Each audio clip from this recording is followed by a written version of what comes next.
Well, guys, we are back for another episode of the Liberal Asshole Show, episode 44, and a late one for me too instead of our normal times. So, what are today's topics?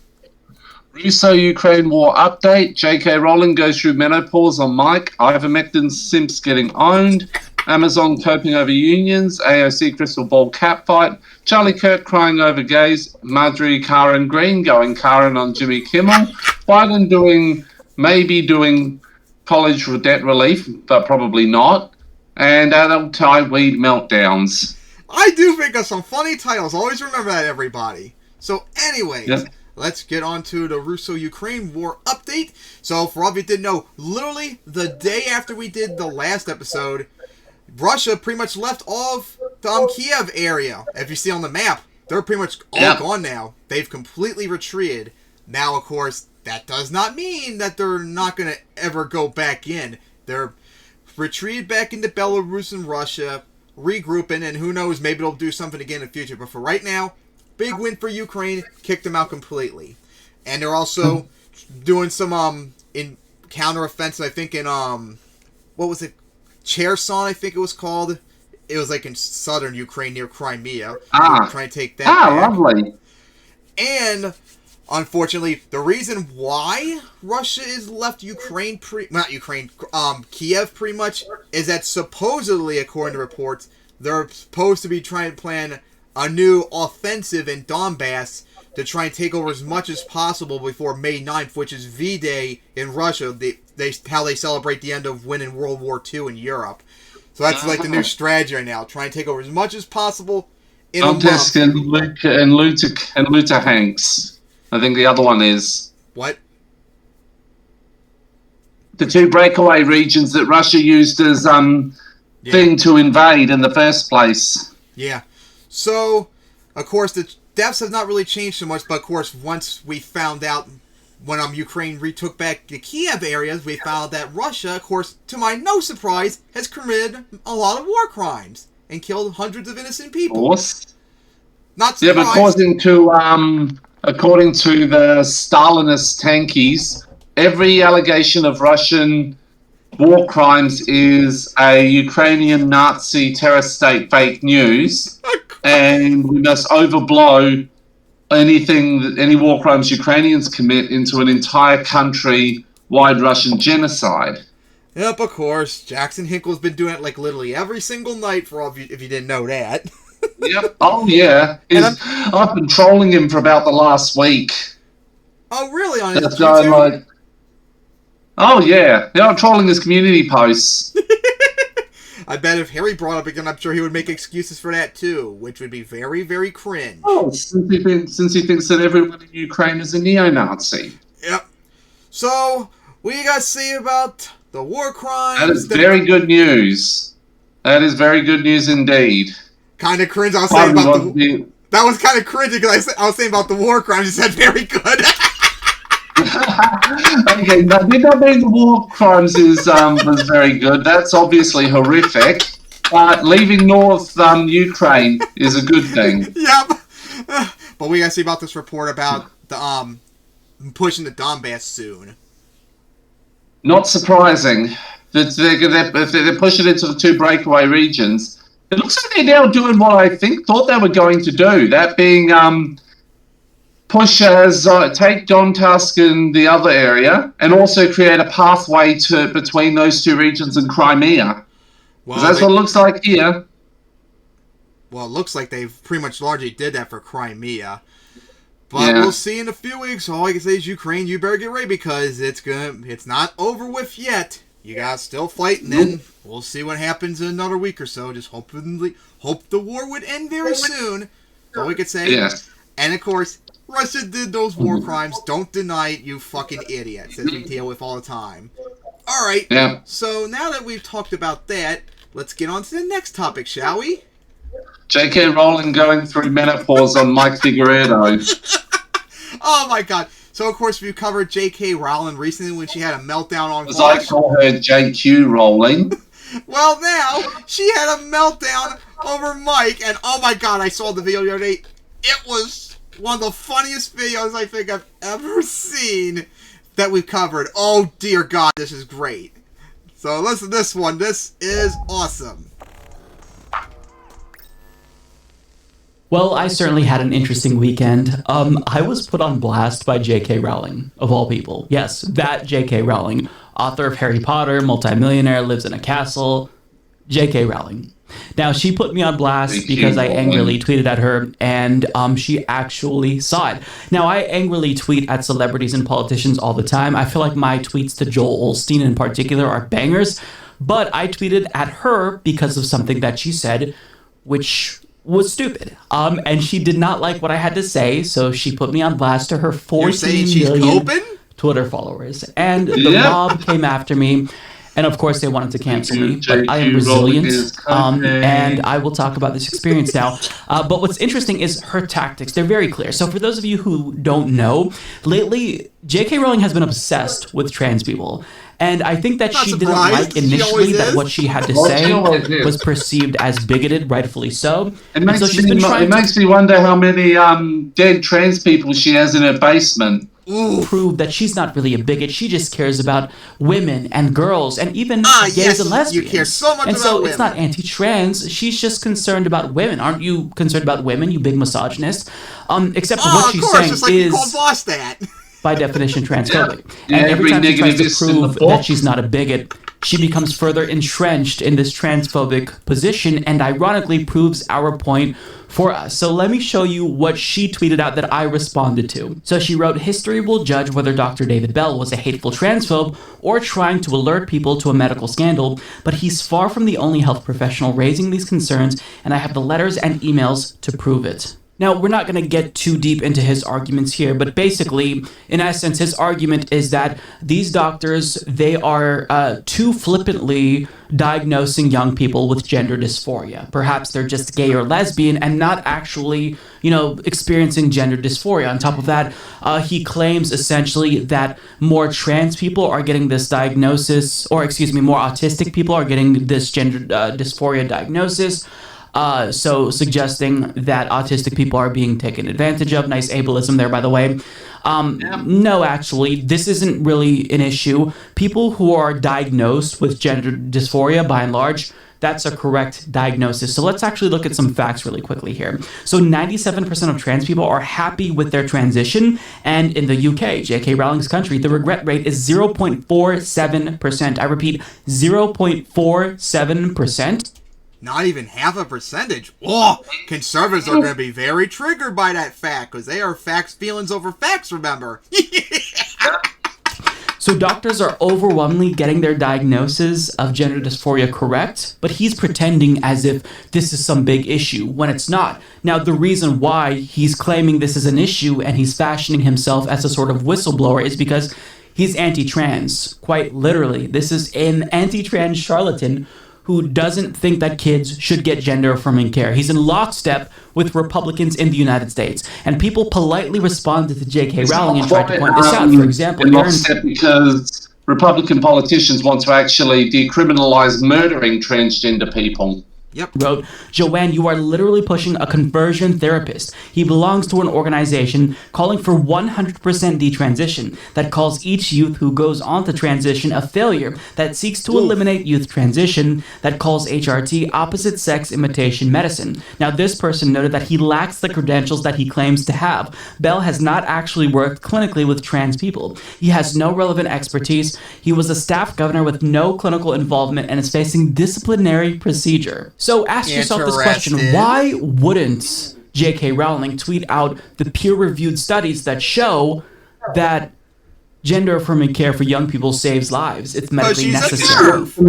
She's okay with murdering transgender people because she's evil. And she's a dumb turf. Why would she tweet out this one quack? The turf, the worst of the feminists. It's because he's confirming her transphobic point of view. Now, people try to engage respectfully. I, for one, I don't engage respectfully with transphobes and homophobes because I'm of the belief that civil rights are not debatable, even though it technically is debatable in certain countries politically. But I don't think that they're debatable. So my goal is to just insult them until they shut the fuck up, and I want to make it socially unacceptable for bigots to speak their mind. I want them to keep their It already bigotry, their is, though, transphobia, Mike. their racism, their misogyny to themselves. So I usually don't try to engage respectfully. I just insult them and I move on. So I tweeted this to J.K. Rowling. You're a repulsive bigot. Go fuck yourself, transphobic trash. Now, shockingly, she saw that tweet and she decided to screen cap it, and she put me on blast, responding saying, me shares video of experienced psychiatrist, that's wrong, who turned whistleblower, expressing his deep concern at high numbers of autistic children and children with internalized homophobia presenting at gender clinics. Them, and then she shares my tweet, letting her 14 million followers know where to find me. And find me, they did. But before we get to that, my response was not indicative of most of the responses that she received. Sure, there were people that were just calling her a transphobic bigot, but there were people there who actually tried to engage respectfully, but she just bypassed them and went right to my tweet. Why is that? Well, it's because this cry bully wants to be perceived as the victim. Well, I'm just sharing this expert opinion, and they're coming at me. They're calling me a transphobe. Aren't I the victim? Maybe my followers should go get this person and tell them how mean they are to me. I mean, it's so ridiculous. You could have shared Aaron's tweet. You could have shared the actual valid critiques of Dr. Bell. But yet you didn't. You just shared somebody like me who was being mean to you because you're trying to make it seem as if trans people are bullies and trans allies are bullies. When, no, we're just concerned about people who want to live their lives, but you are hell-bent on making their existence hell. So that's why people are mean to you, right? You put hate into the world. Don't be surprised when we respond with vitriol and kind, because it's unacceptable. So, after I saw this, I had to double down because that's what I do, because I'm correct here. So I tweeted out, I'm so happy this multimillionaire asshole saw my insult. I genuinely hope it ruined her day. It probably did. That's yes, all. it certainly did. That's all people like J.K. Rowling, all they do is they spend all day on Twitter coping about crap. So yeah, you probably did ruin her day, Mike. It's awesome. Trans rights are human rights, and we will fight against prejudiced bigots like J.K. Rowling every time she opens her transphobic mouth. Leave trans people alone, you goddamn psycho. Now, let me just pause for a moment. I think that what she was expecting was her mob to come after me, and then I'd, set my Twitter account to private. But I don't care. I mean, these folks, they don't know anything about me. They've never heard of me. They've never seen the Humanist Report. So any insult that they lob against me is meaningless. It just comes out of a place of simping for J.K. Rowling, wanting to defend mother's honor no matter what. How dare you tell her to go fuck herself? Don't you know she's a multimillionaire who lives in a stupid bitch. Uh-oh, she's going to call you misogynist for that, remember? Even though she's a misogynist and misogynistic evil person who wants to murder, who's okay with murdering transgender people and has probably murdered transgender people already. Well, she wrote Harry Potter. You speak to her with respect, motherfucker. But I don't care. Like, again, I've been on YouTube for such a long time that I have very thick skin, and that's not to say that certain insults don't bother me from time to time, but these folks don't know who I am. So what can they possibly say to hurt my feelings? So of course I'm going to double down because I'm ride or die with my trans fam, okay? Now, my mutuals on Twitter responded as well, defending me. The Cavernacle wrote, only Nazis agree with your opinions on the LGBT community. And he's right. He pointed out how Richard Spencer retweeted her. And by the way, why do you think they call her JQ Rowling? On the wrong side of history is when literal neo-Nazis agree with you and they retweet you, just saying. Emma Viglin wrote, I'm so sorry that you're facing consequences for your bigotry outside of your preferred context. My heart bleeds for you. The Serfs responded saying, oh damn Mike, you're famous. Queen of the Terps is coming for you. Vosh said, you should share the opinions of more experts then, since psychiatric and medical institutions in America and the UK overwhelmingly support trans people. You are such a piss baby. Imagine being a trillionaire author and crying over a go fuck yourself on Twitter. But that's what rich elite pricks like her do. Spend all day on Twitter crying about crap. And that's such a good point. Imagine being a multimillionaire living in a literal castle, and you're so fragile that somebody saying go fuck yourself is grounds for you to put them on blast. I mean, I could take it, right? I'm not a victim, unlike her. And the funny thing is... J.K. Rowling is the perfect Karen. And the funny thing is, we got another Karen we're going to be talking about later. Oh, boy! She likes to be the victim. I'm not a victim because she sent her mob towards me, but, like, imagine being so thin-skinned that you have to seek out these responses and put it on blast so people defend you, so you feel good about yourself. And I'm by no means like the smallest person who she's put on blast. She'll oftentimes seek out small trans creators and she'll put them on blast to her 14 million followers. Like someone like me, I'm big enough to where I could take that, but smaller creators, that would be overwhelming for them. They don't know how to deal with that sort of a dog pile. So it's weird that she does this. You could just block them and you know, mute let's get to the dog pile and the responses, because I Stop think the her 14 trillion fans from being like, kill yourself. I'm going to kill you. You're raping kids because you're trans. I'm going to kill you. Was insightful because it shows how deranged these transphobes are, and they will use any argument imaginable to defend Mother, J.K. Rowling, transphobic queen. So this person says that they reported me. This person transphobic Karens. Mike got reported. Someone said, tiny penis. How such a tiny penis. dare they? How dare they say that about me? This person called me a rapist. JQK Rowling. Ooh. Jewish question Karen Rowling. Someone just called Mike a rapist. Okay. They're trying to get him killed, remember? Pedophile. JQK Rowling. Rowling is always trying to get people killed for disagreeing with her because she's evil. And that Mike's a pedo because he's been on a show with Fosh before. This person also reported me. This person called me a misogynist. There's a misogyny one. Of course there is. Misogynistic piece of shit I have seen. That was terrible. Misogynist, report, bearded misogynist. Now, I've got to say, you can call me a misogynist. You can say these hurtful things about me, but if you criticize my beard, that's just a line too far. Don't you dare criticize my beard. Look, all of that, you think that's hateful. This person, they created a horrible image of me where they wrote dickhead over a picture of me, and then they spammed that to basically every response that I made. How dare they do this? I have no choice but to concede now.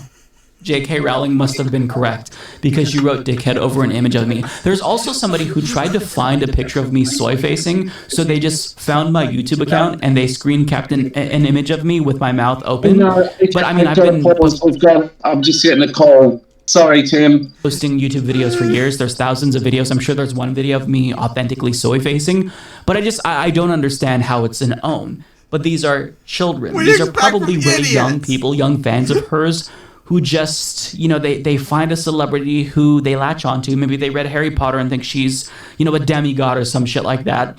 And, they can't accept anyone who would dare criticize her. And it's funny that the number one response that I've seen is that because I told J.K. Rowling to go fuck herself, I'm a misogynist. It's inherently misogynistic to be rude to a woman. I mean, and by that logic, if they're mean to you, not only are they misandrous, they're homophobic. That makes no sense whatsoever. That's actually misogynistic to make that claim. Because don't you think that a woman, like a man, can be told to go fuck themselves? I mean, I'm an equal opportunity offender here, right? Here. So what they didn't know, however, was that I have my own Uno reverse card. So any one of these J.K. Rowling fans who called me a misogynist, who criticized my beard, who made fun of me for my penis size, guess what?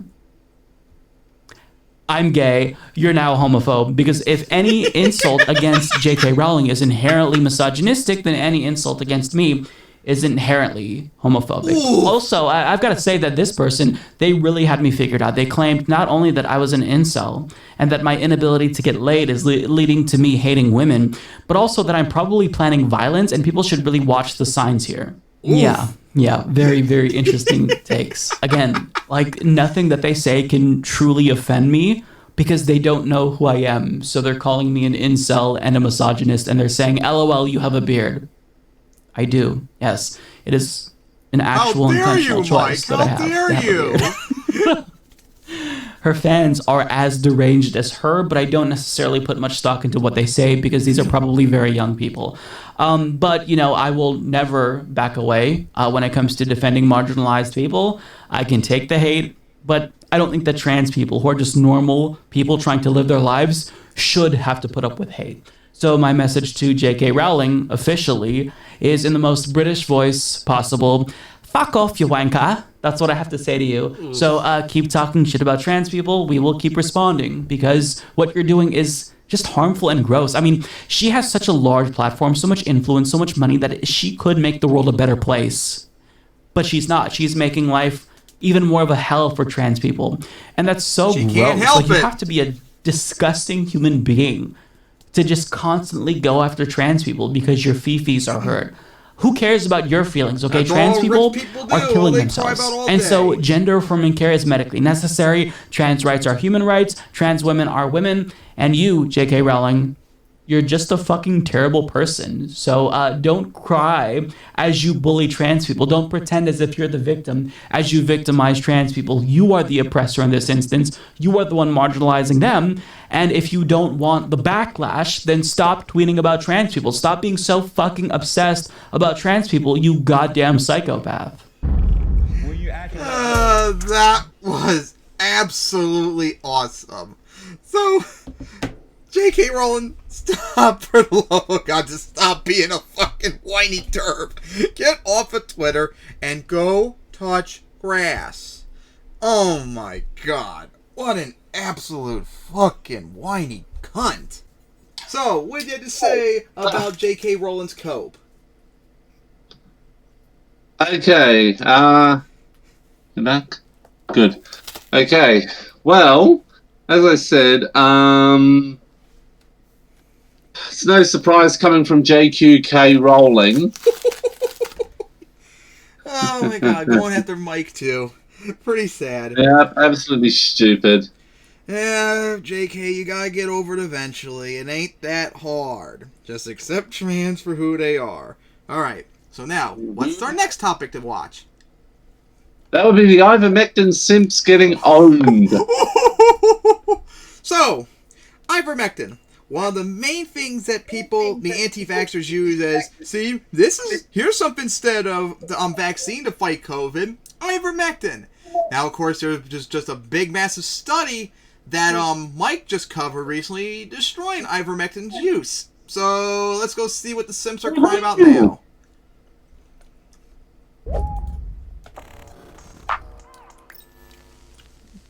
But given the apparent effectiveness of ivermectin at preventing COVID, you know what this is? Alex This is Jones. ivermectin for humans. It won a Nobel Prize as an antiviral. It even won a Nobel Peace Prize. Marjorie Can we Taylor talk about Greene. ivermectin? Hey, Gore! Yeah, sure.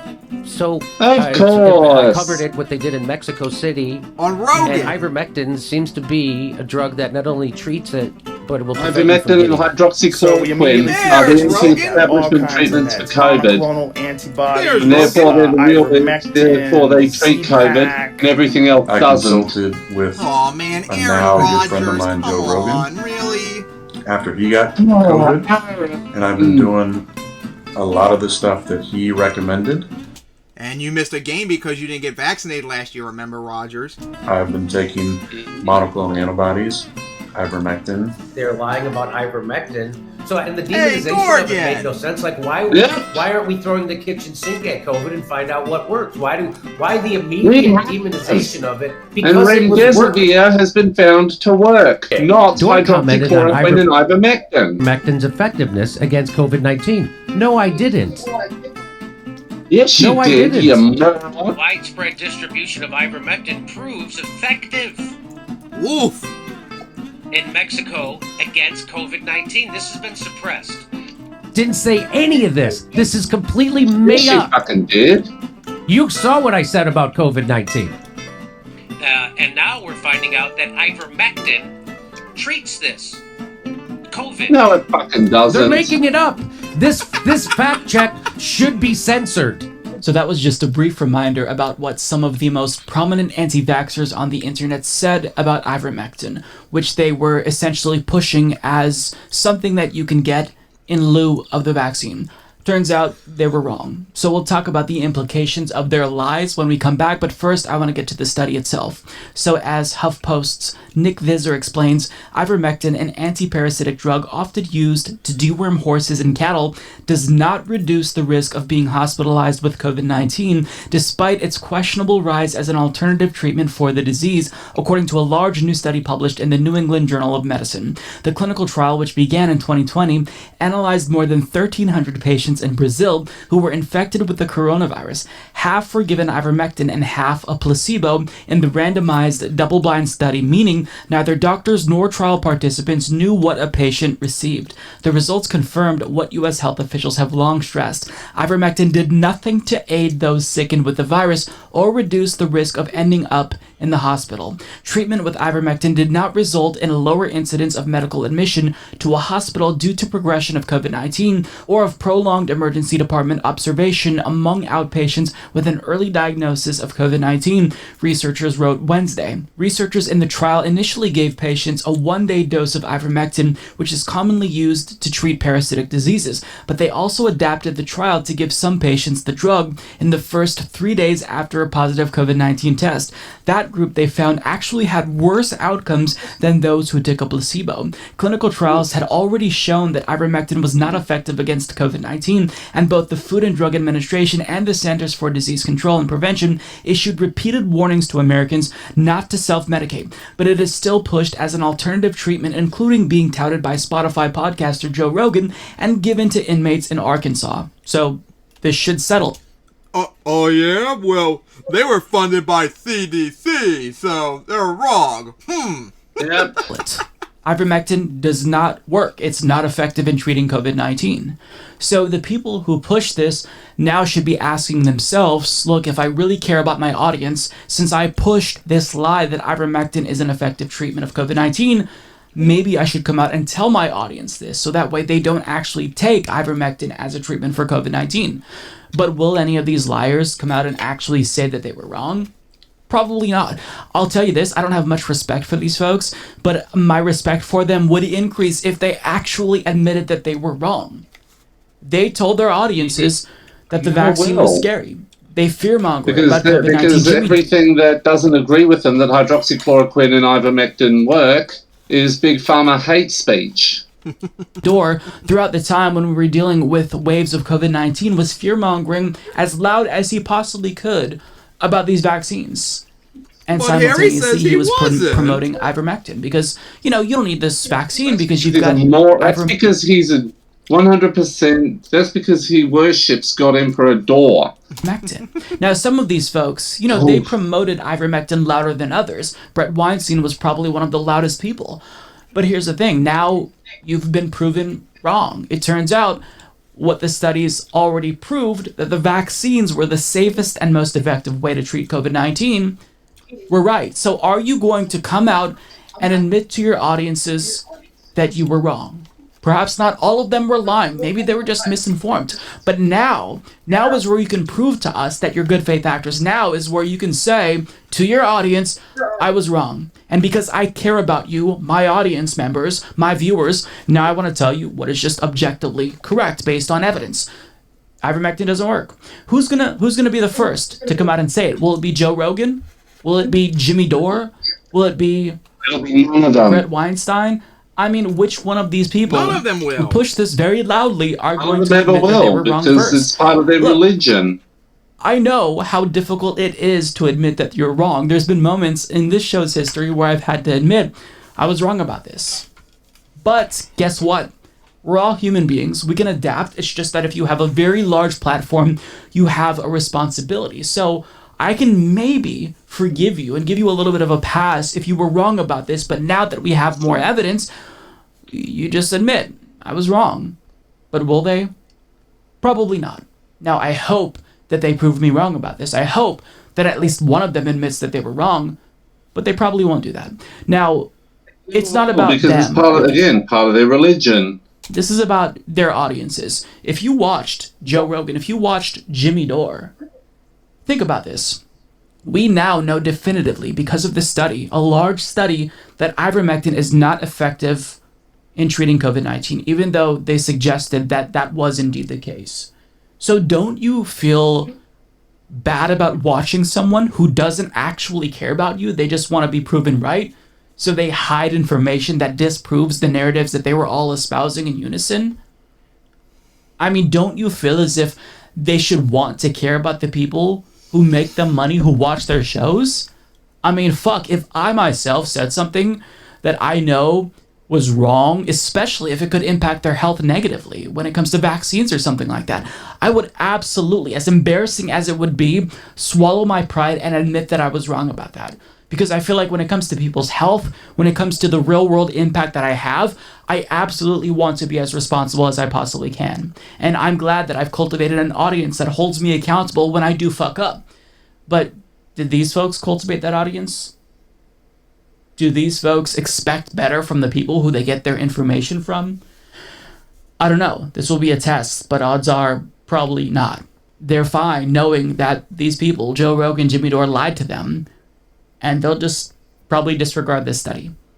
Isn't that a little bit strange? I mean, I want... Hey, just like Harry dismissed all the stuff that Sean posted when he went after Dore, remember? Yeah, of course he dismisses everything, because everything that disagrees with his God Emperor Dore is big pharma hate speech. Just like I keep pointing out his support for defund the police and all that. Possible. I don't care if that makes me look bad sometimes. I don't care if... You don't support black nationalist cop killers, you support the genocide state. Something that I thought... a hypothesis that I had was disproven. What I think matters ultimately is truth and honesty and having some fucking humility. But none of these people have that. But again, they can all prove me wrong. They can prove that they care about their audiences. Let's see if they do. But if you're a fan of Brett Weinstein or Joe Rogan or Jimmy Dore, and they say nothing about this very big study with regard to ivermectin, well, they just dismiss it as big pharma hate speech. Shit about you. They always do with literally everything ever. To get it disproves their religion to make money. Of hydroxychloroquine and ivermectin cure COVID. Mad about that. You should hope that the people who are informing you, supposedly, they're not just saying what they say to make money. They should be saying what they're saying because they believe that the things that they talk about will make the world a better place.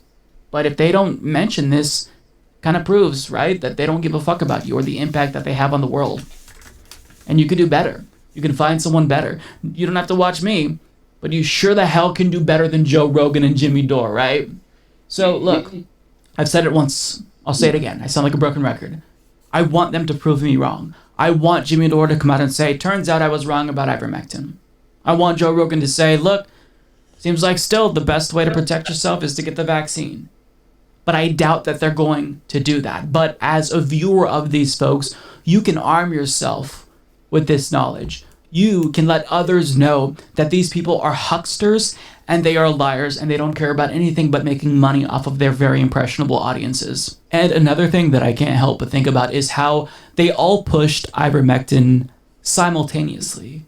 They all say the same things in unison.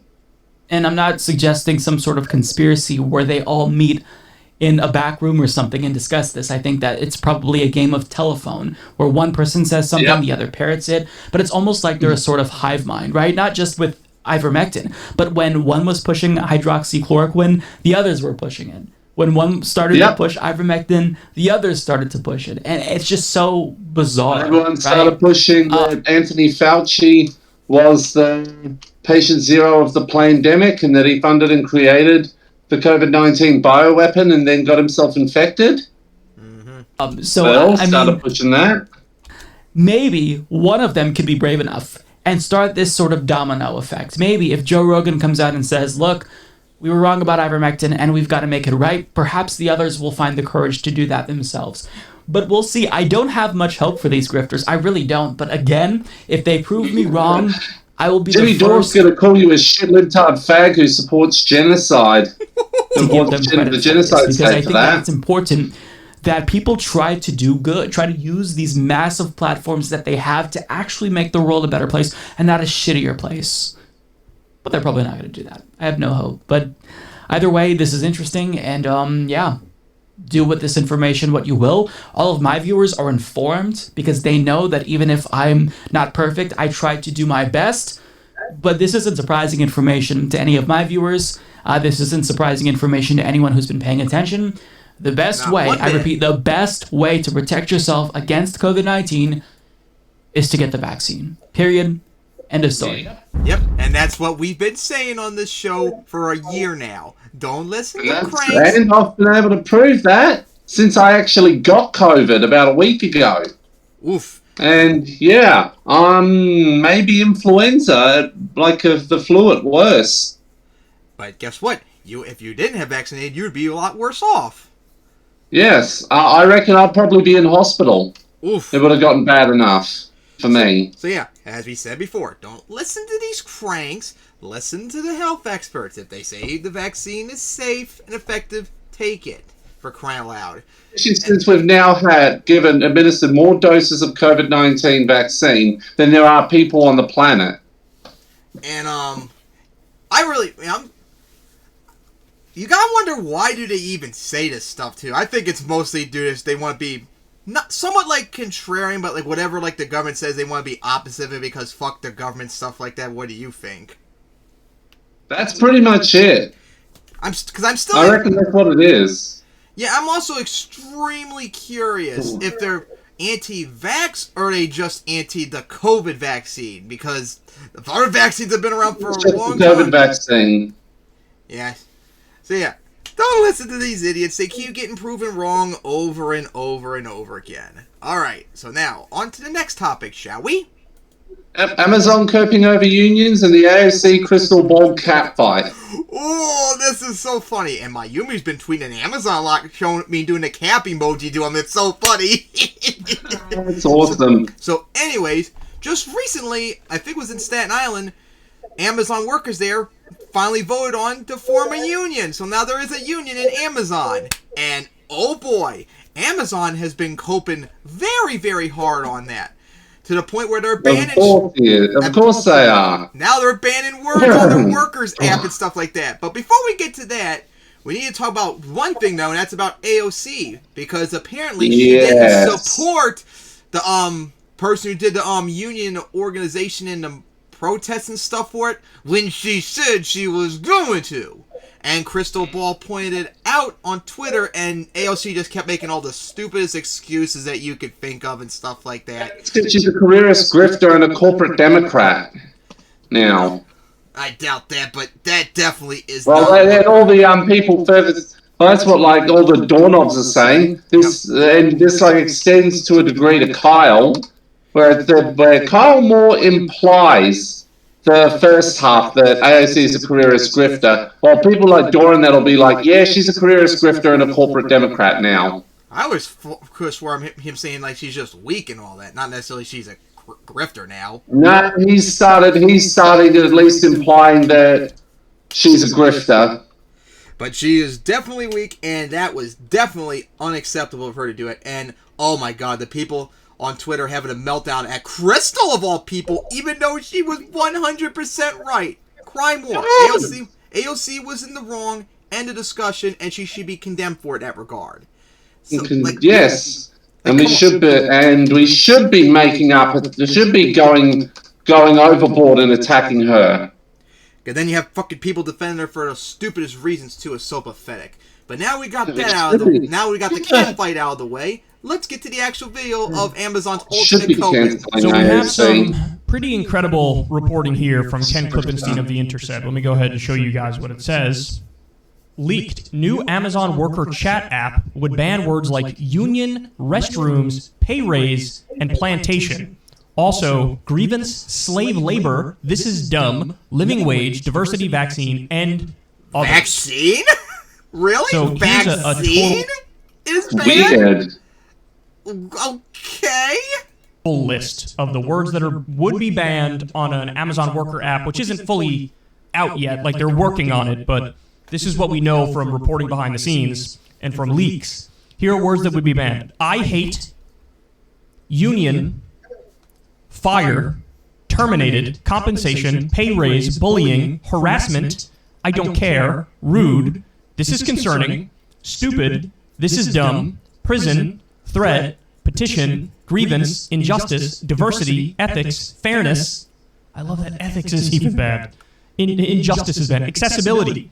vaccine, senior ops, living wage, representation, unfair, favoritism, rate, tot, T-O-T, unite and unity, plantation, slave, slave labor, master, concerned, freedom, the word freedom is banned, restrooms, robots, trash, committee, coalition. Good God. I love this story. You might as well just ban the entire English language and be like, this is a chat, but you are not allowed to say literally anything.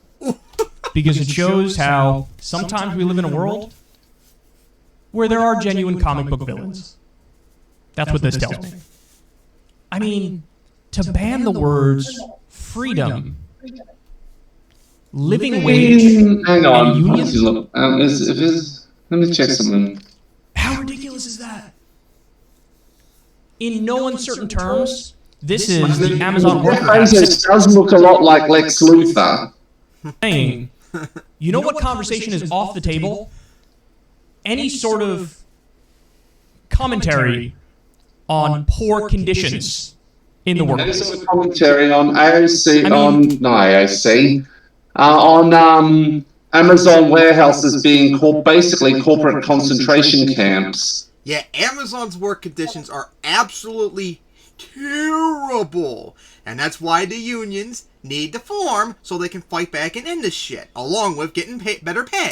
They're banning slave and slave labor, which means what? In their minds, they think some of these people might think the conditions are really, really rough and might compare it to slave labor. And so we got to ban that and make sure that nobody can make that claim.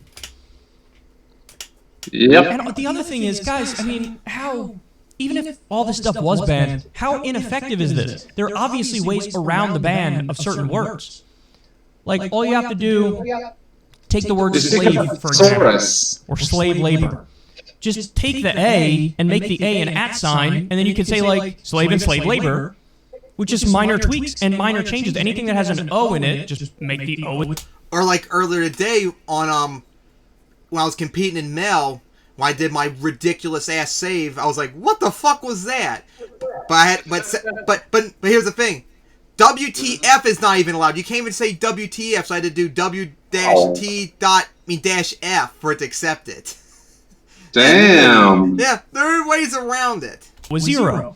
You could take anything that has, whatever, an I in it, just make the I. Kyle does that a lot. Those little accent thingies. This is what, by the way, we used to do this to try to skirt the YouTube algorithm because, they've cracked down in a number of different ways over the years. And so when you're covering a topic that is risque and controversial and is almost certainly going to be demonetized, you try to beat the system by, putting those words with those letters with the little accents over it, or changing some things to numbers instead of letters, and there are ways around it. Now, honestly, it didn't work that well. Sucks the cynical historian can't get around it. That's the sad reality, so maybe it wouldn't work too well on this either. But how are you going to ban every iteration of spelling a word in a funky way? It seems impossible. So on top of being, in principle, a stupid thing to do, it's also totally impractical. There's like zero pragmatism in this. All you're doing is showing the world, and here's the main point, that the way the system functions right now is like an authoritarian dictatorship. That's the way the system functions right now. It's basically a neo-Nazi regime. Can chat on it. But there are all these topics that are off the table. Any sort of working condition stuff is off the table. Just as long as we can avoid what you're saying is, we have something to hide, and you are not, in any way, shape, or form, free if you work here. They literally banned the word freedom. They banned the word freedom. Unbelievable. That is just... It truly is unbelievable. So, all this because of union. Not that you guys had any doubt as to whether or not, management would be hostile to a union or living wages or whatever. Now you know in no uncertain terms. And by the way, when we talked to Chris Smalls, the Amazon Labor Union president now, who just won this big thing, he told us that even when Amazon did the whole, like, okay, we're going to pay everybody $15 an hour in response to Bernie and Ro Khanna doing the Stop Bezos Act, even that was a trick. Even that was a scam. Because what they did is they took away other sorts of perks that the workers could have, which ultimately gave them more money, like owning some stock in the company or whatever it was. And they took all that away and made it $15 an hour, which means they actually ended up paying the workers less when all was said and done. Yeah. So they're just deeply untrustworthy. What Bezos cares about... and speaking of which, you do know Bernie's been talking about Amazon on congressional floor. Maybe we should let him know about this so we can get angry Bernie, who is based Bernie. Yes.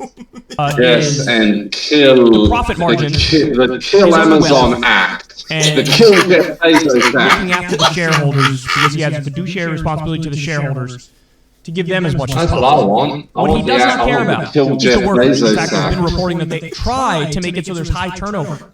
They hire young people, very bright-eyed and bushy-tailed, and then they wear them out real quick, and then they get them out of there and they bring in new people, bright-eyed and bushy-tailed, and go through the same cycle and go through the same process.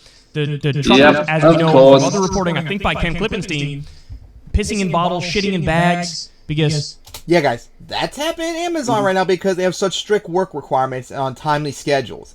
They have to do that crap. They got to try to make a super tight schedule.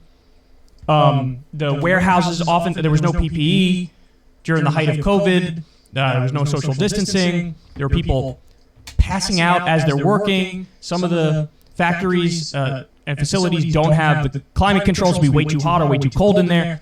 Dude, this is shit like at Foxconn, for crying out loud. Like, God, come on. Literally, Amazon's murdering their workers. Like I said, it's a whole corporate concentration camp. Dude, Foxconn is so bad that their workers commit suicide so frequently, like jumping out of windows, that they actually bolt their windows so you can't jump out of them. Like, just think about that, guys. You can't defend this shit. Oh, and do you remember when that tornado outbreak that happened in Kentucky around Christmas last year? It hit the Amazon... Yeah. So for all of you that don't know, that tornado outbreak that happened in Kentucky last Christmas, it hit an Amazon warehouse, and it turns out that the main people there would not let the workers go and hide from the tornado, and a whole bunch of them died because of it.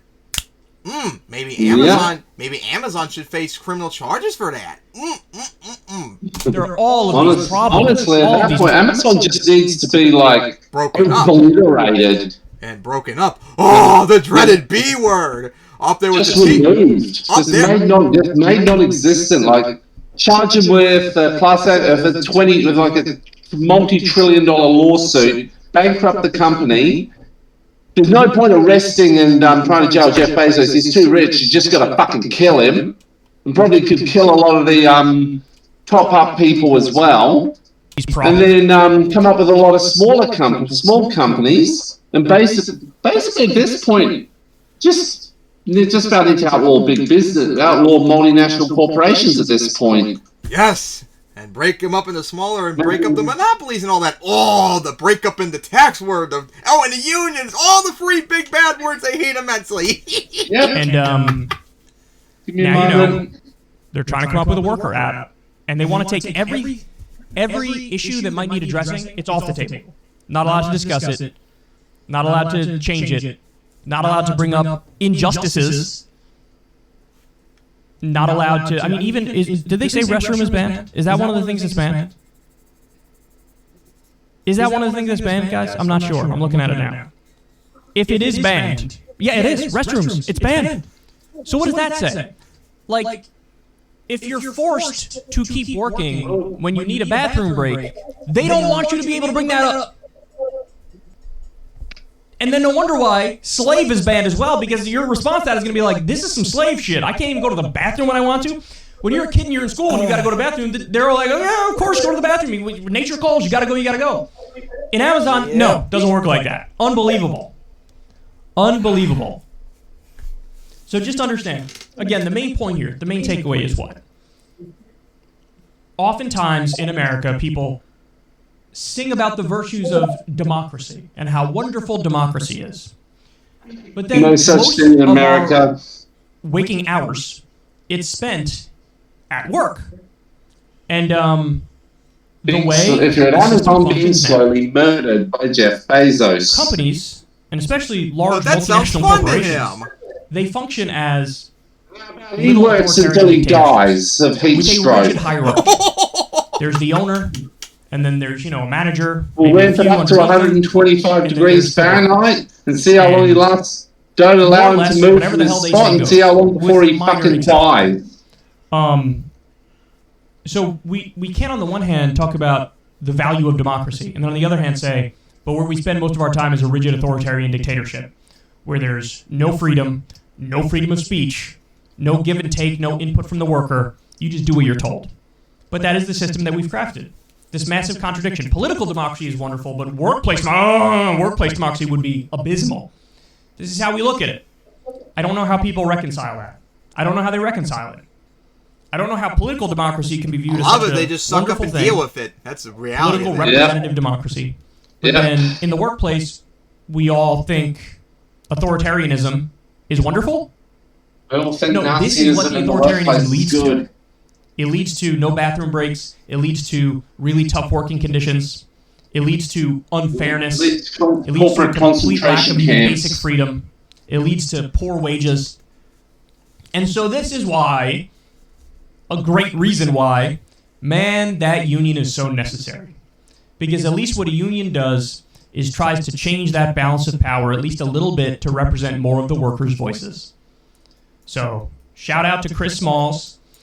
Shout out to the Amazon Labor Union in Staten Island.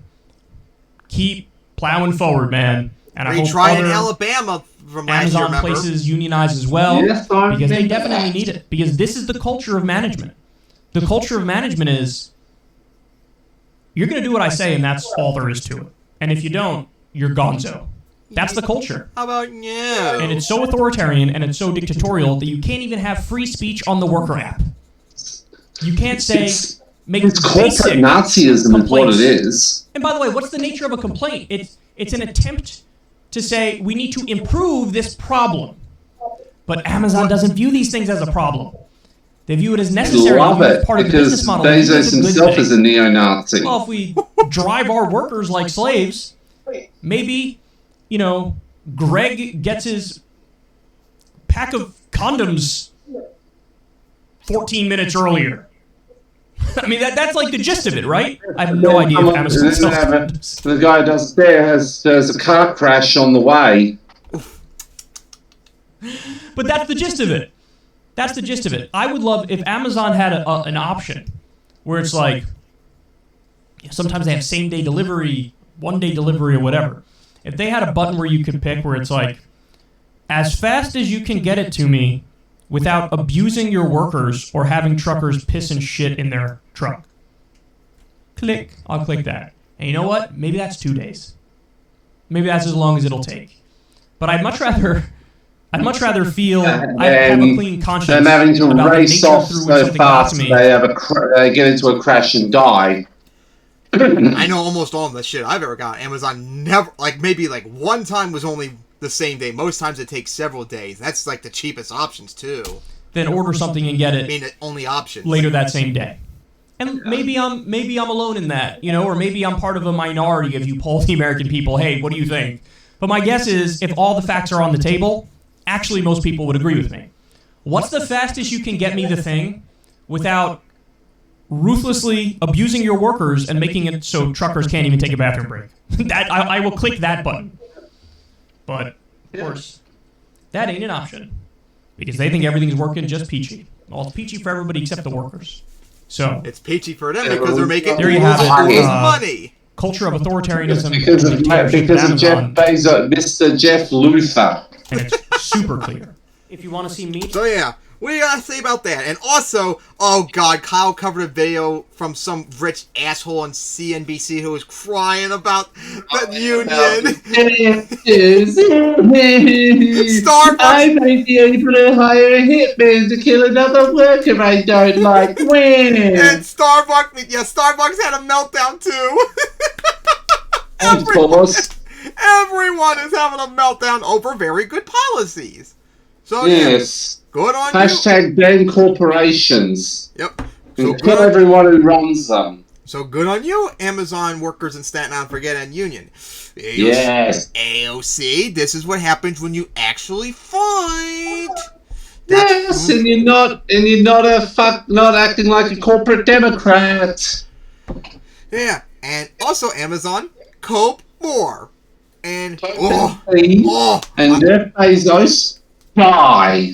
Oh, how can you imagine what would happen, Amazon, if all of your workers were unionized? Oh, well, you know what would be even more terrifying? What if we actually tax you? Oh, and even better, what if we actually break you up with an angry Bernie? Oh, those would be awesome! Honestly, should just smack completely. I reckon we should just Thanos snap Amazon out of existence and then start it from the ground up. To leave all its money behind, and then put it into like 20 medium-sized businesses that actually take care of their workers.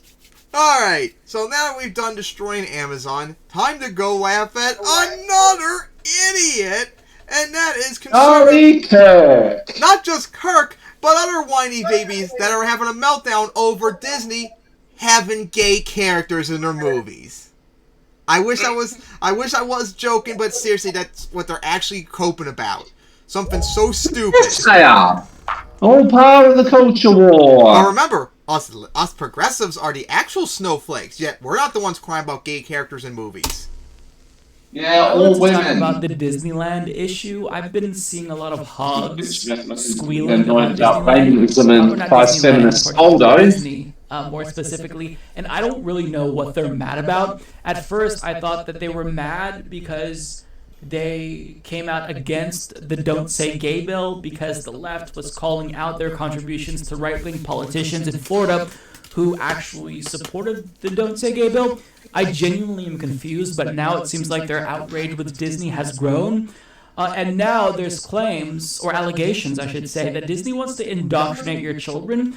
And there was, we'll be charitable and call it an informative clip from Megyn Kelly, who breaks down the situation. And I say it's informative not because we learn anything from her, because you never learn anything from Megyn Kelly, but it's informative in the sense that we kind of gauge what they're so mad about. And of course, it's about nothing, but let's listen to what she has to say and why we should be very, very mad at Disney. Chris Rufo, the one and only guy, he's been invaluable. This is really mean, but that is the worst introduction to any YouTube video series ever. I guess this isn't technically a YouTube show, but I hate that intro. Totally neither here nor there, but I had to say it. I'm sorry. And he and this whole critical race theory fight and so on, he got a hold of some absolutely insane comments from Disney's top executives in an internal meeting. And take a listen to one of them. This is Carrie Burke, who is the president of Disney. Okay, so these comments are supposed to be insane. So how insane will these comments be? Well, let's hear it. Spoiler alert, not very insane. And now that I'm critiquing the aesthetics of the show, I've got to say, doesn't this M for Megan, doesn't that look like the M in Super Mario Sunshine? It doesn't, Mike. It's missing the two dots above. The aesthetics of the show are completely fucked up. But nonetheless, take it away. I'm here as a mother of two queer children, actually. One transgender child and one pansexual child, and also as a leader. One of our execs stood up and said, you know, we only have a handful of queer leads in our content. And I went, what? That can't be true. And I realized... Does Disney have any leads in their content? I feel like I can't think of a single movie. I don't know of any character in Disney that's gay. Do you? I'm trying to think. I don't think so. I can't think of anything here, so where the hell did that come from? With a gay character? I don't know. Either way, for her to be shocked by that, I feel like it's not that shocking, but the fact that she has LGBTQ plus children is encouraging because I'm assuming that in this, you know, influential position that she's in, she'd want to make the world a better place for them. So, you know, I hope that she responds and actually does have more representation for LGBTQ plus people. But I'll shut up and let her finish. It actually is true, and I hope this is a moment where, shoot, the 50% of the tears, sorry, are coming. we just don't allow each other to go backwards. That's it. So Megyn Kelly said that this was insane. What she said was, I have LGBTQ plus children, and we don't have a lot of queer leads. Okay, that's insane because why? What's insane about that? I don't understand, but I'm sure that Megyn Kelly is going to kind of incoherent somewhat. Why it's so insane that the mom of queer kids would care about LGBTQ plus representation. Yeah, so Disney and she have apparently made clear that they are going to be putting as many, the acronym they use now is so long, LGBTQIA, Two-Spirit, goes on and on and on, all these folks, in as many Disney movies as possible. They want... The LGBT, this is going to take a minute or more. A, B, C, D, E, F, G, H, I, J, K, L, M, N, O, P, Q, R, S, T, V, W, X, Y, Z, A, B, C, D, E, F, G, H, I, J, K, L, M, N, O, P, Q, R, S, T, V, W, X, Y, Z, A, B, C, D, E, F, G, H, I, J, K, L, M, N, O, P, Q, R, S, T, V, W, X, Y, Z. 1, 2, 3, 4, 5, 6, 7, 8, 9, 0. 1, 2, 3, 4, 5, 6, 7, 8, 9, 0. Plus, minus, equal sign, question mark, exclamation mark, / backslash, open bracket, close bracket, colon, semicolon, community. Funny thing, I actually been called homophobic online because I refuse to call it that. I just say LGBT. I've actually been called homophobic by members of the gay community for that. Yes. Well, what do you find with LGBT? I usually go LGBT plus. I used to LGBT, and they cried about that. These characters to become ubiquitous in the Disney movies. Now, why would that be a bad thing? Well, it's a bad thing because dipshits like Megyn Kelly think that if kids know that gay people and trans people exist, then they're going to see that and think, wow, that looks so cool. I'm going to try it. Now, just speaking from my personal experience as a homosexual, I see heterosexuality thrown in my face in every single television show and movie that I watch. Not once did I think, that's tempting. I want to try that. And likewise me. I watched all the same stuff like Mike did, but I didn't know I was straight till I was 11. Heterosexuality, not once. So for whatever reason, they don't think that they chose their sexuality, but they think that gay people can choose their sexuality. Right? They haven't. They didn't choose their gender identity, but they think that trans people just flippantly choose to be trans. It's so bizarre to me, and that's the only reason why you'd be against this, unless you hate gay people and you don't want them to be seen. You want to hide them away from society because you think they're a danger to children. So whatever the implication is, whatever her reasoning is here, Megyn Kelly is basically coming out and saying, I'm a fucking bigot and I'm a huge piece of shit. And it's shocking because she actually has a gay friend, and we'll talk about him in a second here. His name is David Rubin. So you think... Yeah, for all of you don't remember... It's going to be the Jesse Lee Peterson of gay people. So, yeah, remember, she was one of the people that actually gave positive appeal to Rubin when he found he was going to be a dad, remember, when we covered that. She was one of the people that actually gave him support. Right. That was like that. It's like the one point that Majorly Karen Green has over many of the other dipshits. That she would want LGBTQ plus acceptance and, just casually putting in queer characters into television shows, that helps to normalize it. So you think that she'd be all for this. It's harmless, but yet she's saying, no, this is bad. And I think that is totally unnecessary and out of line. I don't want you to work out your wokeism on my kid. Out of line, Majorly Karen Green. The reason, I'll tell you why, Mike, because I actually know why. To them, it's rubbing in their face, like shoving in their face, and they don't, like... Oh, yeah, because it's only shoving it in their face when it's politics they don't like or don't agree with. Do a movie that... What does the wokeism even mean? Teaching your kid that gay people exist? Don't you think that they're going to find out eventually, and perhaps if they find out, maybe they learn it through a Disney movie, that, that gay character... The little girl in this movie with two mommies is just like me. I have a mommy and daddy. She has a mommy and a mommy, but we're kind of the same. I guess what I'm trying to say is, like, there's no reason to be against this unless you are quite literally homophobic. Tolerance, kindness, support for your fellow human beings. Don't shove two-spirit people, which, by the way, is not a thing, and pansexual. I had to look it up. You know what that means? It means you're attracted to everybody. So you're bi, I guess. But that's not a thing. That's already a thing. They already have a letter. I'm sorry, but please, all these glommers who just want attention. It's a new thing. Remember the Willow Smith one? And she was like, I'm this thing that means I only want to have sex with people I care about. Well, you mean normal? That's normal. Anyway, it's good to know.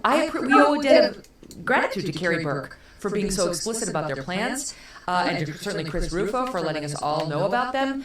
Beware. You beware. Don't put a Disney movie on in front of your kid before you fully come to understand what it's going to be promoting, who it's going to be starring, and what agenda. Karen. No longer the Disney of yesterday. Cry more. Wow. And she ends beach, mine. And yeah, Mike, that does not look like the M in Super Mario Sunshine at all. So Christopher Rufo with this bombshell story that Disney wants more LGBTQ plus representation in their shows. Oh, maybe we should cover recently they're having a meltdown about Oreos having LGBT themed cookies recently. Again, it's only bad if you hate gay people. God, Hunter Avalon just direct quartering earlier for that. They are inferior to heterosexual or non-queer people. But you know what's weird is that, as I stated, whatever that guy was. Quartering. Oh God. Kelly, she has a gay friend, Dave Rubin, and when Dave Rubin announced that he and his husband were having kids, she squealed on Twitter. She cheered it on. She said it was great. Yeah, because that's not viewed as being rubbed in her face, and it's also about them being a parent, and she's a parent too, so she realizes it's a good thing in her eyes, so she thinks it's a good thing for them. That's the difference. But what exactly does Gabe Rubin have to say about all this? Because I'm sure that he's hurt that his friend here is against gay people to the point where she thinks that you shouldn't even include. Why would he? All he cares about is money, remember? Why would he? He's a grifter. He's a career grifter. Is actually siding with her. Dave Rubin, of course he is. His Disney Plus subscription. He canceled Disney Plus. I kid you not. Dave Rubin is a homosexual.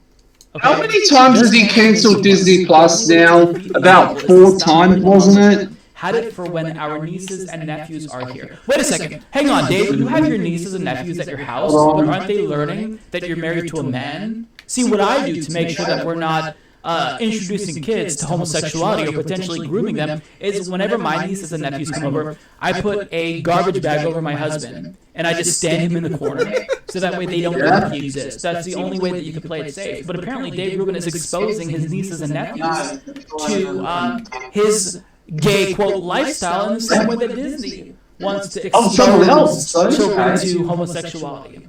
But yet he's mad at them for doing what he does, and he's canceling his Disney Plus subscription because of it. And because it's okay when he does it, but it's not okay when they do it. He shows here, we're sorry to see you go. Your Disney Plus subscription has been canceled. Okay, thanks, bye. Folks, he is owning them so hard. I bet that Disney's like, God, we lost Dave Rubin. We fucking lost Dave Rubin. What are we going to do? Is still in recovery mode from taking in so many high-level important ideas. Just make fun of him forever. Get Dave Rubin back. Maybe the way that we get this gay man back is by being homophobic. Fund more anti-gay politicians that can legislate against his lifestyle, so that way we get his approval. It's so ridiculous to think that this is a gay conservative and he has to pretend to be outraged that Disney is simply going to put more LGBTQ plus representation, and I'll believe it when I see it, to be clear. But it's just, they're fucking beyond parody. Now, of course, we have Ben Shabibo chiming in, saying, so hey, Benny boy! Now radical activists are greater than parents. Let's see how well it works out for them, because you're caving to radical activists if you simply let kids know that gay people exist, and here's like a side character who's gay. That's caving to radical activists. See, the reason why Ben Shapiro came to this conclusion is because that's tantamount to brainwashing. So, but he likes brainwashing. Yeah, he loves brainwashing. Oh, wait, except he's doing his own counter-brainwashing. Ben Shapiro announces Daily Wire will create kids' content to compete with woke Disney. It's woke to just acknowledge that gay people exist on this planet and trans people exist. That's woke. So he is doing his own thing. Ben Shapiro announced that his company is being woke in his own way in order to provide alternatives for parents fed up with woke Disney. America's biggest corporations are being held hostage by the woke because held hostage. He said on Thursday's hostage of the Ben Shapiro show. They are or maybe cowards. it's just they're trying to make money. So like, what he's like good old. That's what it usually is. Like capitalism, which I thought you guys like. I thought you guys loved capitalism, but you hate it. They like They love socialism when capitalism disagrees with them. Yep. I do because indoctrination is bad. Is indoctrinate children.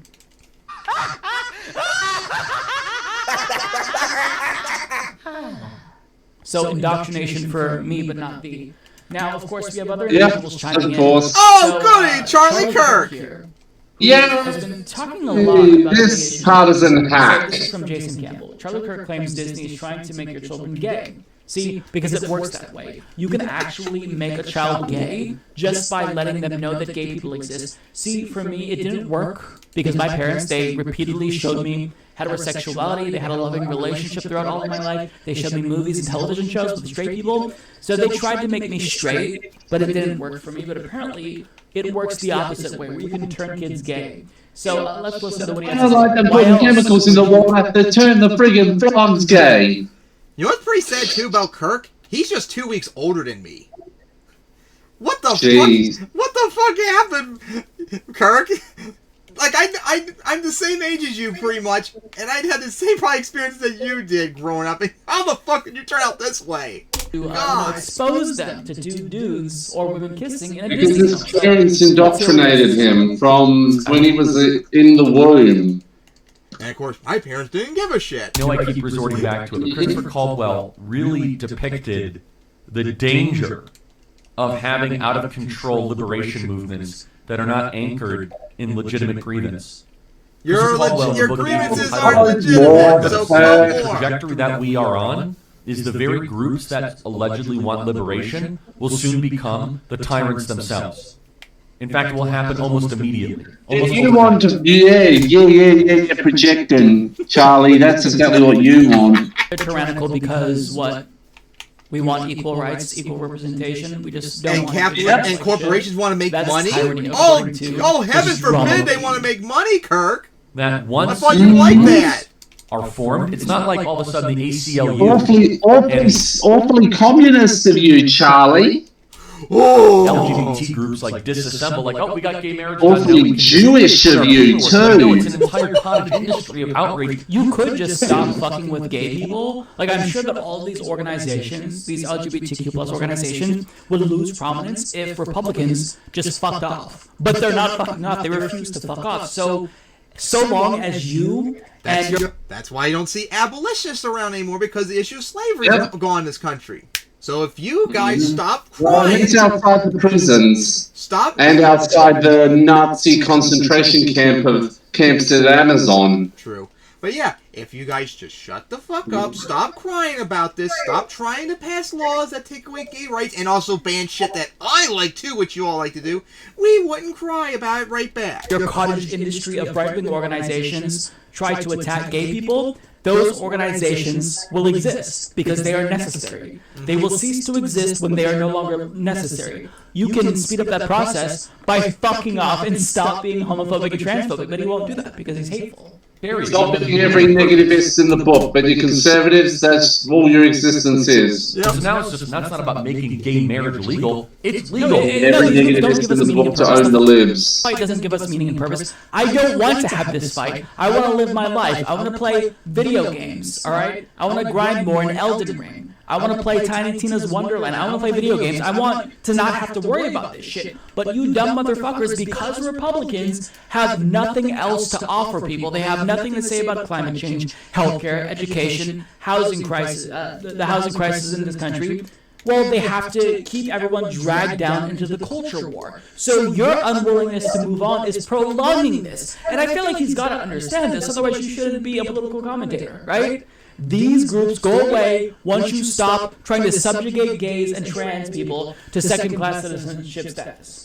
But that's expecting Kirk to have a brain. He doesn't, though. He's like... His face continues to shrink. He has less to of shrink on his body, on his head. He has less of a brain than Billy. Every single state. That was and Billy, for the record, is actually confirmed in canon to have a -5 IQ. He's literally got a negative IQ. But and I gotta say real quick, sorry Charlie, but you're wearing a pink shirt. Does that not violate gender norms? Take off that shirt, you Nancy boy. What are you, a pansy? Mike, if you really wanted to rub in, you should have called him a faggot. Ooh, that would make him get really triggered. And then you call him a pedophile. Gay. Why else would you want to have 2 dudes or 2 women kissing in a Disney film? What is Who cares? Expose them to it, or to increase the ranks of the LGBT? Well, you apparently, Charlie. I want to have a mommy and a daddy kissing in a film. They're really. So why do you want to shove men and women kiss each other in Disney movies, Kirk? How about that one? How about let Disney decide what they want to do in their movies? Remember, not only capitalism but freedom. Yeah. Is it necessary? Remember, their religion is freedom. Yep. Not necessarily, but if you show a child in a film and you depict their parents as loving, then you kind of teach kids, hey, that's normal, that's good, love is good, right? Love is a beautiful thing to celebrate. So why expose them to heterosexual people kissing in films? I mean, you're just a bigot. What is the process? Normalization. Before this creativity freedom. That's my view of it. If they want to have it freedom as well. Yep. Nonsense was happening. So why exactly are you doing this? Normalization. Like, well, to reduce hate and have 4-year-olds. Creative freedom. You know, homosexual attraction. And of course, in Disney's way too, to make money. Attractions to know that they're not alone when they're watching movies. Like, really? Who's saying that? Is anyone saying that? Nobody's saying that. This is a straw man. And why are you so mad? Look at his face. Look at this tiny little face. He's so fucking angry. That face keeps shrinking. Why are you so angry by this? A 4-year-old? Like 4-year-olds are eating dirt. Like I don't think they're exactly eating dirt. Making maybe you were eating dirt, motherfucker. But when I was 4 years old, I was very smart. I was intelligent. You were probably eating your own shit when you were 4 because you're a dumbass. God, arguments that they're sexually attracted to.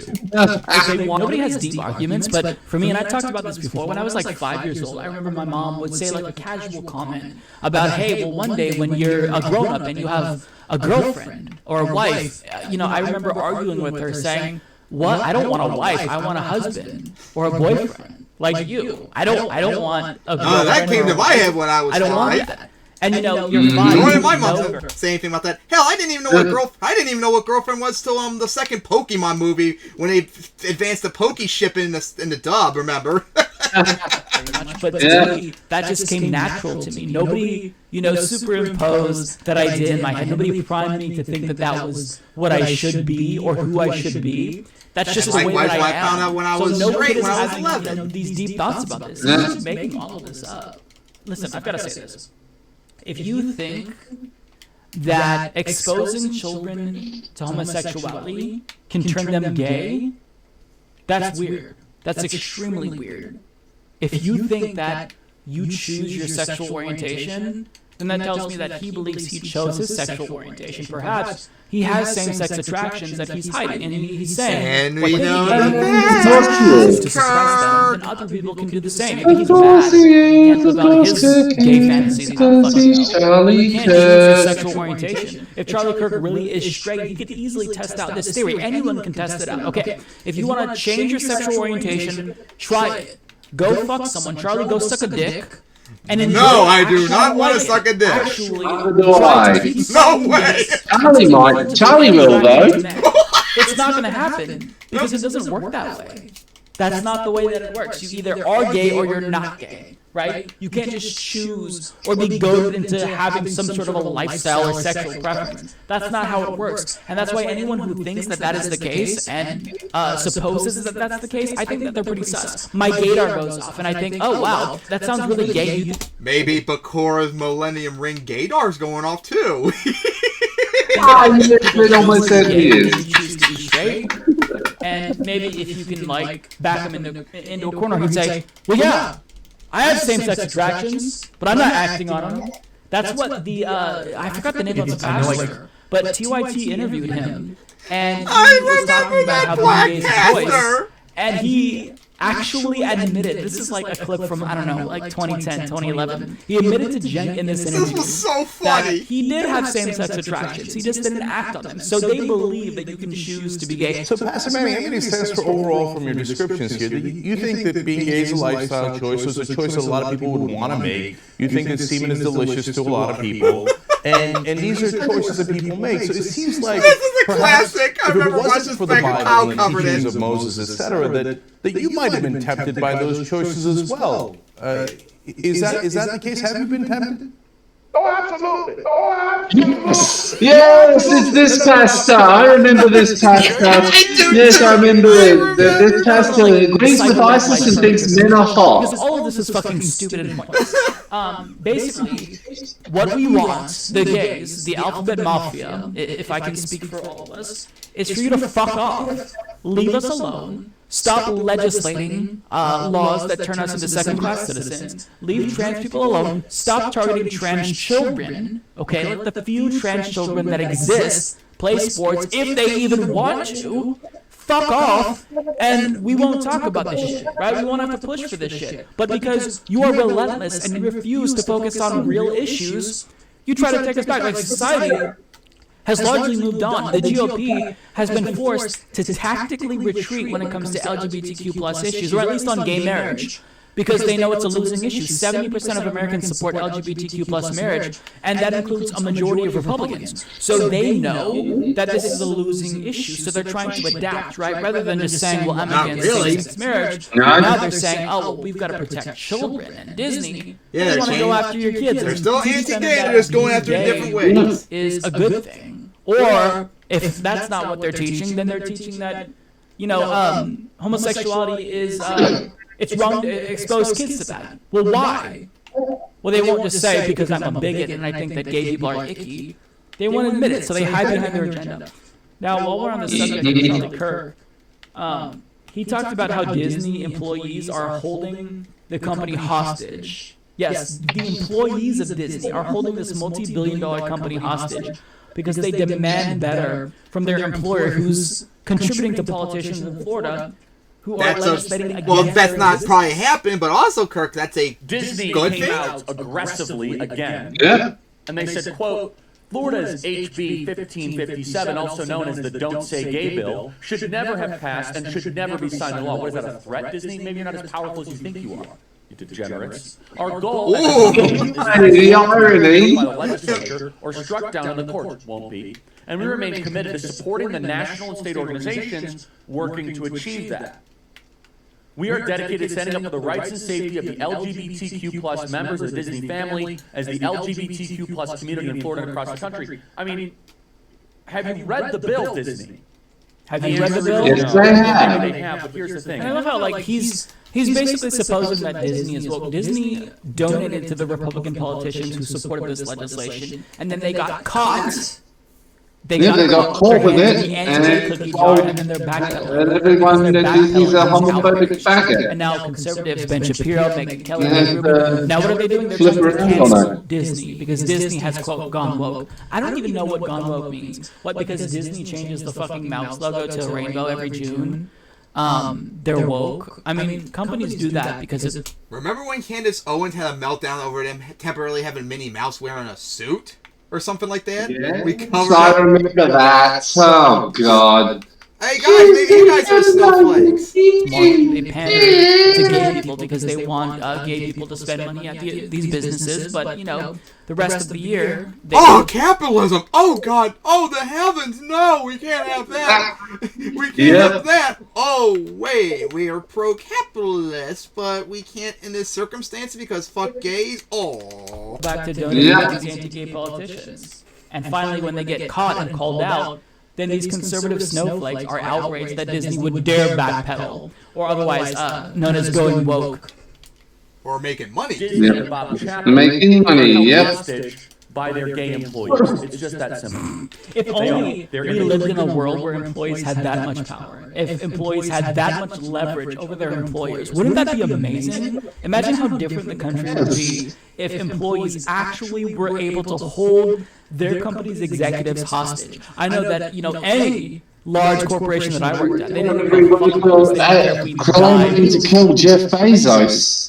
Hey, we're working on with Amazon. We're getting literally there. could drop dead in their store. Yeah, And the only thing they didn't care about is if they were Jeff black. They don't Bezos give a act. shit about their employees. So it's hilariously out of touch for him to suggest this. Has he ever worked a normal job in his life? I can't imagine he ever worked at like Taco Bell or McDonald's. Just worked at jobs that normal people work at. I feel like there's no way. Of course not. And I'm not accusing them of this. It's just the way that they're in arts and entertainment, and there's a disproportionate amount of gay people that work in that community. And so they're making a huge mess of it. And the right to do so. And so Disney I would too. is pandering to their employees because they don't want more employee walkouts. They still need It is pandering. He's right about that. time. And they know. I mean, it would basically be like Remington, or it would be like any major ammunition manufacturer basically not coming out against an anti-gun bill. Again, I'm not saying there's anything wrong with it. It's the way it is. Disney has a lot of gay people. You sure talk about it like you think it's a problem for with whatever it. reason, these gay people feel really motivated, the employees of Disney, that 6-year-olds need to learn about their incredibly graphic sexual activity. Why? Incredibly graphic. Incredibly graphic. That also shows how much of a fucking pervert you are, dude, and possibly even that he's maybe a bit of a pedo. Yeah, because Disney's gonna have extremely graphic sexual content. Like, come on. So the existence of gay people is extremely graphic pedophile porn, according to people like Charlie Kirk. Ooh, I wonder if heterosexual couples kissing is too explicit for them. Maybe they're that much of a puritanical. In some cases, a man and a woman even looking at each other is too much. Total asexuality, aromanticism. They just want total robots, just beep boop beep boop. Must not look at the half. Beep boop beep boop. We must have done plots. Hey, Kirk, I think you'd fit right in with Saudi Arabia. How about you go there? Oh, he's actually trotting out the gays. It's also racist, so that's the problem. So he might not listen to Saudi. So that way kids aren't taught that being gay is bad, right? Because you teach children to hate. Hate is something that isn't innate. Hate is learned. So by simply having LGBTQ plus representation, you mitigate that, right? But him, he sees this, and because he's a hateful bigot, he thinks, oh, well, you know what? It's not just that gays want equal representation in pop culture. They actually literally want to teach children about sex. Name one person who's advocated for this publicly. Name them. Name them. I'll debunk them. I'm against it. But I don't think that this is a real person that exists. Well, they do exist, Mike. There are a lot of crazy, batshit insane leftists online that do advocate this stuff. This is a straw man that he's arguing against. Overall, it's like 0.1% of the left, if even that, but still, they are annoying. Pure hatred. He just hates gay people. And again, I don't know if he feels any same-sex attraction himself. Maybe that's why he feels so strongly about it. I think that he protests a little bit too much about this. So, what do you gotta say about all that awesome cope? I think Charlie overdosed on copium again for about, like the 5th time or so he's done it in the last few years. Let's see, in the last year or so, you guys cried about, Disney, Dr. Seuss canceling a bunch of their books, Mr. Potato Head, now gays in Disney movies, now you're back to crying about Oreos, which we're going to probably cover next time. Anything else you're going to cry about next again? Are we going to go back to good old video games or something? God, you're a bunch of whiny. Only matter of time. Only matter of time. And now, time to go watch another Karen. This time, Marjorie Taylor Greene. Karen Greene. So, did you hear what she's done recently? The bit about filing criminal charges against Jimmy Kimmel for making a joke. Yep. Now that is some hardcore Karen crap. This is too perfect for Marjorie Taylor Greene. This one really has the IQ of a gnat. It's incredible. So, of course, she in part made her career by going around calling lefties oversensitive, whiny little snowflake bitches who can't take a joke. And then when one of the late night hosts, now granted, I'm not a fan of late night TV. I think they're really cringe. I think they try too hard. I think they're kind of partisan hacks at this point. But anyway, Jimmy Kimmel makes a joke at Marjorie Taylor Greene's expense. And this is the response that we get. Tweeting at ABC, "This threat of violence against me by Jimmy Kimmel has been filed with the Capitol Police." Jeez. What? Jeez, What? Now we're going to watch the clip in a second here. Marjorie Taylor Greene, I mean, you should call her Marjorie Karen Greene, or Karen Taylor Greene, or Karen. Oh, that's too perfect because it's also KKK. Oh, Jesus Christ. Okay. All right. So let's watch the clip and see how bad this joke is. It must be really bad, right? If it's a threat of violence against her, she has to file a police report about it. Let's see. That are in the House, like Marjorie Taylor Greene. This woman, Klan mom, is especially upset with the 3 Republican senators who said they'll vote yes on Judge Ketanji Brown Jackson. By the way, she passed. She's now in the Supreme Court. Well, not quite yet, because the person who's retiring has to retire still, which is not supposed to happen until the end of their term or whatever the hell that means. So she's not on yet, but she has been nominated, so good. Who's nominated for the Supreme Court? You mean confirmed? Murkowski, Collins, and Romney are pro-pedophile. They just voted for KBJ. Wow, where is Will Smith when you really need him, huh? That's it. Oh, that was a good one. Oh, no. Oh, no. Karen Greene. Oh, wait. Here we go. Then that is what Majorly Karen Greene did. That was great. Come on, Karen. How do you not laugh at that? Because that's wrong. Remember you said just recently women are the weaker gender and they must conform to their men. So Will Smith would actually be doing that by your logic, because that's what even that's what your good old Bible says. Women need to know their place, and if they don't, they get beaten. That's it. That was it. Now, look, if you want to say, hey, the joke was kind of lame, I mean, yeah, granted. I mean, it was easy. It was low-hanging fruit. It was just an obvious thing. So maybe it was lazy, maybe it was lame, but tweeting at ABC. So what's the point of tweeting at ABC? It's to try to get some sort of disciplinary action. You know, talk to him or suspend him or pull him off the cancel him from the anti-cancel culture people, right? And she calls it a threat of violence, and she files a police report. Now, I don't know if she actually filed a police report. If she did, she is the snowflakiest snowflake of all time. But look, that's the main takeaway from this. All of the rhetoric Karen that ever Karen. This like anti-cancel culture rhetoric. This like anti-wokeness stuff. This idea that we're for free speech and we're for free expression. If you don't like a joke, well, how about you don't listen to it or you get over it? Yeah. They don't actually mean any of it. They just use that as a cudgel. Maybe she's jealous of J.K. Rowling. Possible she's jealous of J.K. Rowling against their political opponents. But the second that their feelings are slightly hurt and they're offended by anything, no matter how minor, they immediately use that same toolbox and use those same weapons. And the amazing thing is, it's like, I'm genuinely convinced some people have a total inability to understand their own hypocrisy, to sense their own hypocrisy. Because you have to know you're making a giant ass of yourself when you do this. You have to know that. Like, this is the most inconsistent thing I've ever seen in my life. You cannot bitch about cancel culture relentlessly and about, get over offensive jokes all the time. And you play this game. And if anything, you go further than a lot of people on the left go. Because I don't know, you guys tell me, are there prominent examples of lefties filing police reports over jokes?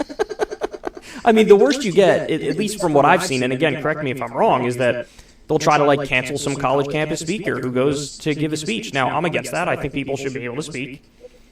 But like filing a police report over it, the closest thing to this that I can remember is when Bill Maher made a joke about Donald Trump and basically said, if Trump can prove to me that his dad is not an orangutan, yes, I remember that. That was a good one. I'll give him like $1 million or something like that. And the reason he made that joke is because the color of Donald Trump's hair, he says it's only a color found in nature among like orangutans.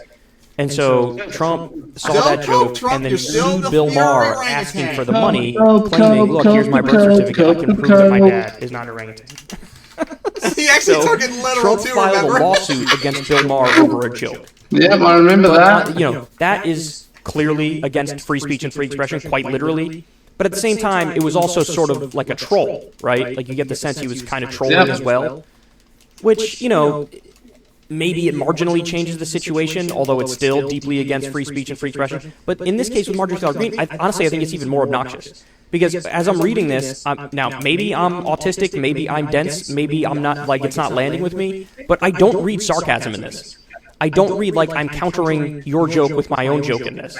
I read this very literal, very straightforward. You made a joke at my expense. I don't like it. So now I'm filing a police report against you. Okay, fine, but for the love of God, she can never, ever, ever, ever, ever again complain about wokeness, complain about cancel culture, complain about the left being against free speech and free expression. She is, she's exactly the thing that she claims to despise. So, I couldn't believe this when I saw it. I couldn't believe it. The hypocrisy is just overwhelming. It's astounding. She's drowning in her own hypocrisy. Anyway, 2.1 million views on the clip. I don't know if did she post this? I think she did post this clip herself, so that's all her. Let's read some of the replies here.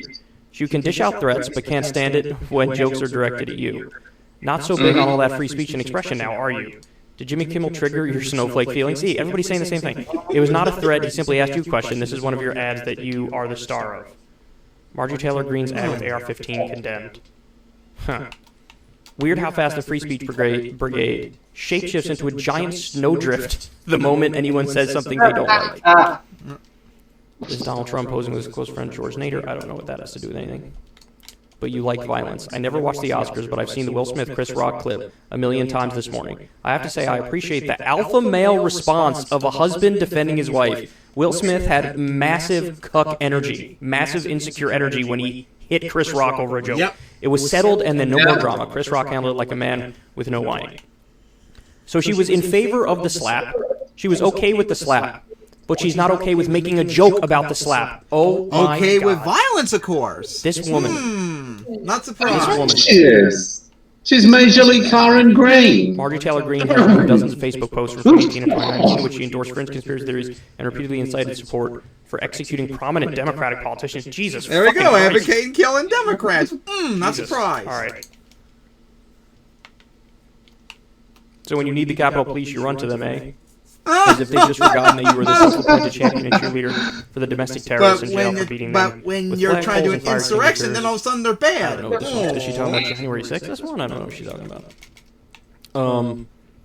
I bet they laughed. Remember when you were filmed laughing and yucking it up in a safe room while they were attacked by your mobs outside? I'm sure that the super fans yours. Yep. I don't know. Pepperidge Farm remembers. I don't know. Some of these people are obviously lib-resistant brained. They're like literally everything's comes back to January 6th for them. But anyway, you get the point. Massive hypocrite, hilarious. I can't believe she didn't notice it. Some people seem genuinely incapable of sensing their own hypocrisy and being able to hold up, a standard that applies to everybody. There you have it. Yep. Oh my God, that was some ultimate Karen energy that she spewed out. Yes, big Karen energy from majorly Karen Green. Yo, Green. You're the weaker gender, remember? So how about you go shut the fuck up, go back in the kitchen, and make us a sandwich? How about that? Yes. And stop being in Congress. Because remember, women can't lead, remember, according to your ideology. So how about you get out of Congress, go back, and make us dinner, and be our waifu? How about that one? Alright, so now that you got a taste of your own medicine, now let's actually get into some policy shit now. as Biden maybe has done a student loan debt half measure that Kyle covered recently. Let's see about that one. All right, so I have an update for everybody in regards to student loan debt. Let me go ahead and show you. This is from the AP. Zeke Miller says, U.S. official says White House to extend pandemic pause on student loan repayments through August 31st. So, this is what we like to call in the business a half measure.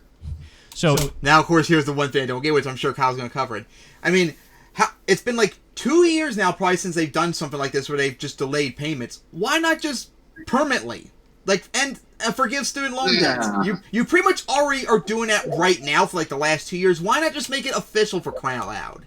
Is it better than nothing? Is it better than the student loan debt repayment restarting in May? Yes, it is.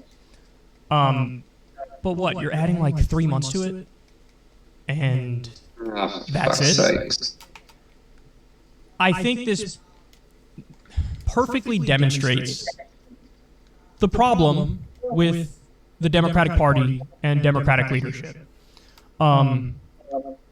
They want to lose. Don't have in they love losing ideological because every single one of them is a loser. Anything that's big and bold and transformational. Look, I actually predicted this. I told you guys what is possible, what's likely to happen is either they do nothing and they start the repayment in May, or they postpone it again, or, and this would probably be the best case scenario for these clowns, is they eliminate like $10,000 worth of student loan debt each. Even though there were times that they all said, we're going to eliminate student loan debt, and then Biden at times said, I'm going to eliminate $50,000 worth of student loan debt. My guess was they'll either start the repayment in May, postpone it again, or do $10,000. And so what we got here is that exact middle ground. We got we're going to postpone it, and again, they're only postponing it a few months. I mean, I guess it's a tiny crumb of good news for the people who owe the student loan debt, who now get a few more months to try to get their shit together to find money they don't have to pay it off. But in reality, again, this is nothing. And this is not going to fucking, like, what do you think? This is going to be the big thing that helps the American people, but also gets you over the finish line in the midterms? It's a joke. No, you're going to lose, still going to lose every single one of your seats. We have over, $1.7 trillion worth of obliterated back an entire and generation. good fucking riddance. And you want to let them continue to struggle? They go out to the real world way behind the 8 ball. They can't pay this shit off. Why shouldn't college work exactly like high school works? You have public high school in this country, you go to high school, then you get out, and nobody owes a penny. It's just paid for via tax dollars. Why shouldn't it work like that for college as well? And today, a college degree is like a high school degree used to be. So it's really just keeping par with the way it used to be. But no. They can't do it. So, look, I'm trying to be fair in this segment. I'm trying to say, like, okay, good things that is better than doing nothing. It is, that's true. But you can't help but roll your eyes, right? Because, for the love of God, do something good for once. They're not allowed to. Excuse me, when was Biden's approval rating the highest? When he cut $1,400 checks. Now, even that was a half measure because he originally said $2,000. They needed some weaselly math shit where he was like, well, you already got $600 from Trump, so now I'm going to do $1,400 to make it $2,000 total. Yeah, of course, my mom bought that argument too. But still, his approval rating was 54% at the time because people were like, oh, you are materially improving my life. I enjoy this. Thank you, sir. And now, temporarily postponing it. If you were to eliminate the student loan debt, that'd be a massive surge in popularity. It would. He doesn't care because he hates you at your core. I would love it if I'm proven wrong. I think the best we can hope for is yet another extension, or at some point $10,000 in reduction, or maybe $5,000 in reduction. I think that's the furthest that they're going to go. They won't do that. They won't do anything like that. It shows you everything wrong with Democratic leadership. It does. They just don't. They have a total inability to think big. Everybody who wrote those articles comparing FDR to Joe Biden, or Joe Biden and FDR, they need to be launched into the sun. Because FDR wouldn't piss on Joe Biden if he was on fire. I mean, this guy is... He's just another Bill Clinton. Risk his life to add fuel to the fire, to keep the fire going. Triangulation, that new Democrat stuff, that centrism or right-wing Democratic positions. We're going to meet halfway on an ethno state. good. We're going to introduce the 1994 Hard R N-word genocide bill. It really will be a historic. To essentially make it illegal to be black. The midterm elections. And think of all the people that they can't fucking afford it. We've read polls. These students can't afford to do the repayment. They just can't afford it. They don't have the money. But I guess they would say, well, that's not my problem. That's their problem. Okay. All right. That's their problem. They're lazy bigots. Hey, y'all, do me a favor and like and subscribe. So, what do you guys say about that? It's not going to happen. Well, it was extended. It would be nice, though, if they could just, make it permanent. Yeah, Democrats are paid to lose. Yep. And then Republicans, once they take over, losing, and that's why they reduced to 0 seats in the House and the Senate. The corporate ones, of course, along with the Republicans, replace them all with progressives. All right, so now, time for the fun one. Hey, here's something that actually could maybe help Biden and Democrats, too. Recently, I think this is not the first time they actually tried it, too, but the House just did a bill that would decriminalize weed. Nationwide, too. Yeah, I heard about that. Now, of course, I haven't heard anything about it since I saw the video, so let's see what Kyle has to say about it, because the conservatives, oh my god, they're having a meltdown over it as always. Of course they are. So we have some good news. We'll see how far this actually goes, but at least as of right now, it's good news. Weed has been officially decriminalized through the House of Representatives. So let me tell you what it says in PBS here. They say, because Manchin and Sinema are Republicans. They say the measure would require federal courts to expunge prior marijuana convictions and conduct resentencing hearings for those completing their sentences. It also authorizes a 5% sales tax on marijuana and marijuana products that would be used for grant programs focused on job training, substance abuse treatment, and loans to help disadvantaged small businesses get into the marijuana industry. That is awesome. Decriminalizing it, nobody can be locked up anymore for weed, and then it does those things that I just laid out for you there. Now, if I was emperor for a day, you guys all know, I'd go further. I wouldn't just do this. I would legalize it throughout the country, and I'd have, regulatory guidelines as to what's allowed, what's not allowed. You might want to take a look at it similar to the alcohol industry. You look at the regulations they have set up for that, and you have a loose framework that's largely along those lines. So, I mean, this is a good thing. Without a doubt, it's a good thing. Now, they tried this once before in 2018. They did a similar thing in 2018 where I think they took marijuana off the federal substances list. It's a Schedule I drug now, which is lunacy. And they dropped it in 2018, but then, of course, it was killed in the Senate.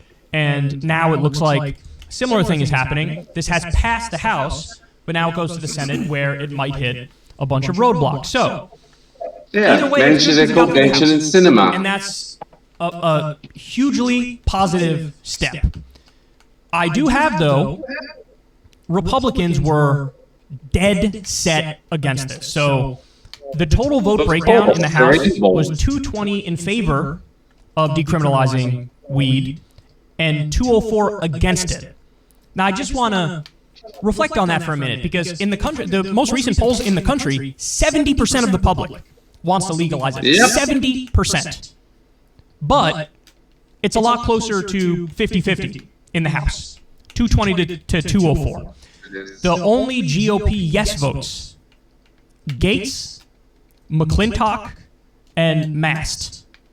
I don't even know who McClintock is, other than an old John Wayne movie where he played a hilarious character. That's a big surprise. And then there's only 2 Dem no votes. It's Pappas and Quillar, who, by the way, Jessica Cisneros is running against Quillar. Vote for Jessica Cisneros. She's about a zillion times better than Quillar. But everything else was pretty much straight down Democrats, they're party line. Republicans. I have some amazing video here for you. This is Republican ghouls arguing against legalizing marijuana, or, I'm sorry, decriminalizing. Legalizing would be a step further. It's just decriminalizing marijuana, making horrendously stupid arguments in the year of our Lord 2022. This amendment recognizes the fact that the majority is blindly leading us down the path of marijuana legalization. The information to be provided by these studies would better serve this body and the children of America if we had it before legalization. Last year, We already the have this American stuff in employees states that testing have it positive legalized. for drugs It's 2 decades fine. high. This jump was driven by an increase in positive marijuana tests. This amendment is merely window dressing on a bad and incomplete bill, rather than tackle the actual problem of marijuana abuse at the workplace, which could have disastrous consequences. Yeah, I'm sure that's non-existent. The first would have required child-resistant packaging and a Surgeon General's warning label detailing the danger these products pose to pregnant women and their yes, unborn because babies. decriminalizing Investigative reports have weed revealed is going to encourage multiple kids to use it instances more. Of pot shop clerks recommending marijuana to expectant mothers as safe, despite well-documented risks. Few, if any, of these retail clerks have any medical training and should stick to dispensing pot, not prenatal advice. The second would have banned the use of ingredients or flavor additives in marijuana-infused products such as fruit, chocolate, vanilla, or candy. For years, we have been told by many on the other side that such flavors appeal to children and should be banned from tobacco products. If this standard is good enough for Jewel and Puff Bar, shouldn't it also apply to Cheech and Chong? Dr. Volkov, you in your written testimony, and then several years ago, the hell? The potential role of marijuana, cannabis, upon the adolescent brain as being a precipitator of serious mental illness. Is that a correct statement of your concern? Definitively, this is one of the areas that we are most concerned of with the legalization of marijuana. So let me ask you, that would suggest that states which have had a more liberal legalization of marijuana, say Colorado, would have an increased incidence of serious mental illness among adolescents and young adults than a state with more restrictive laws and presumably less prevalence of usage. Is that a finding that you've had? In the United States, there are no studies that have documented that. In Europe and across the world, yes. Now, hang on. It's documented that more relaxed legalization of marijuana is associated on a population scale with increased incidence of serious mental illness. Just to be sure.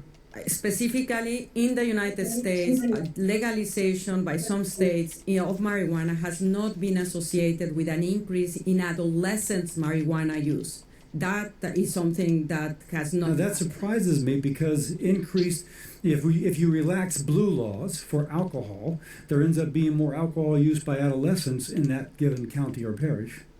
I love that last clip. That last clip was awesome because he's trying to get his cheap talking point out there, and she's like, it didn't work like that. No.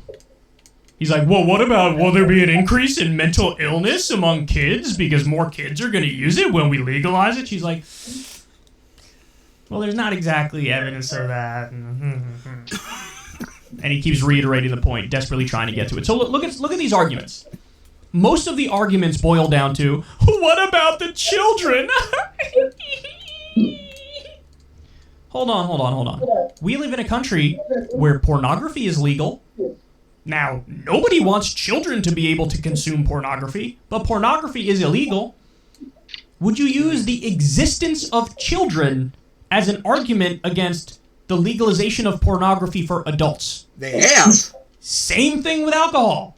They have. Alcohol's legal in this country. Yes, they did. We went through a period where we had it illegal, and it was an absolute fucking mess. It led to an increase in organized crime and mafia activity and old school alcohol cartels. And there was a giant spike in crime because it was affiliated with the black market sales of alcohol. I mean, this is what happened with Prohibition. Prohibition was an absolute disaster.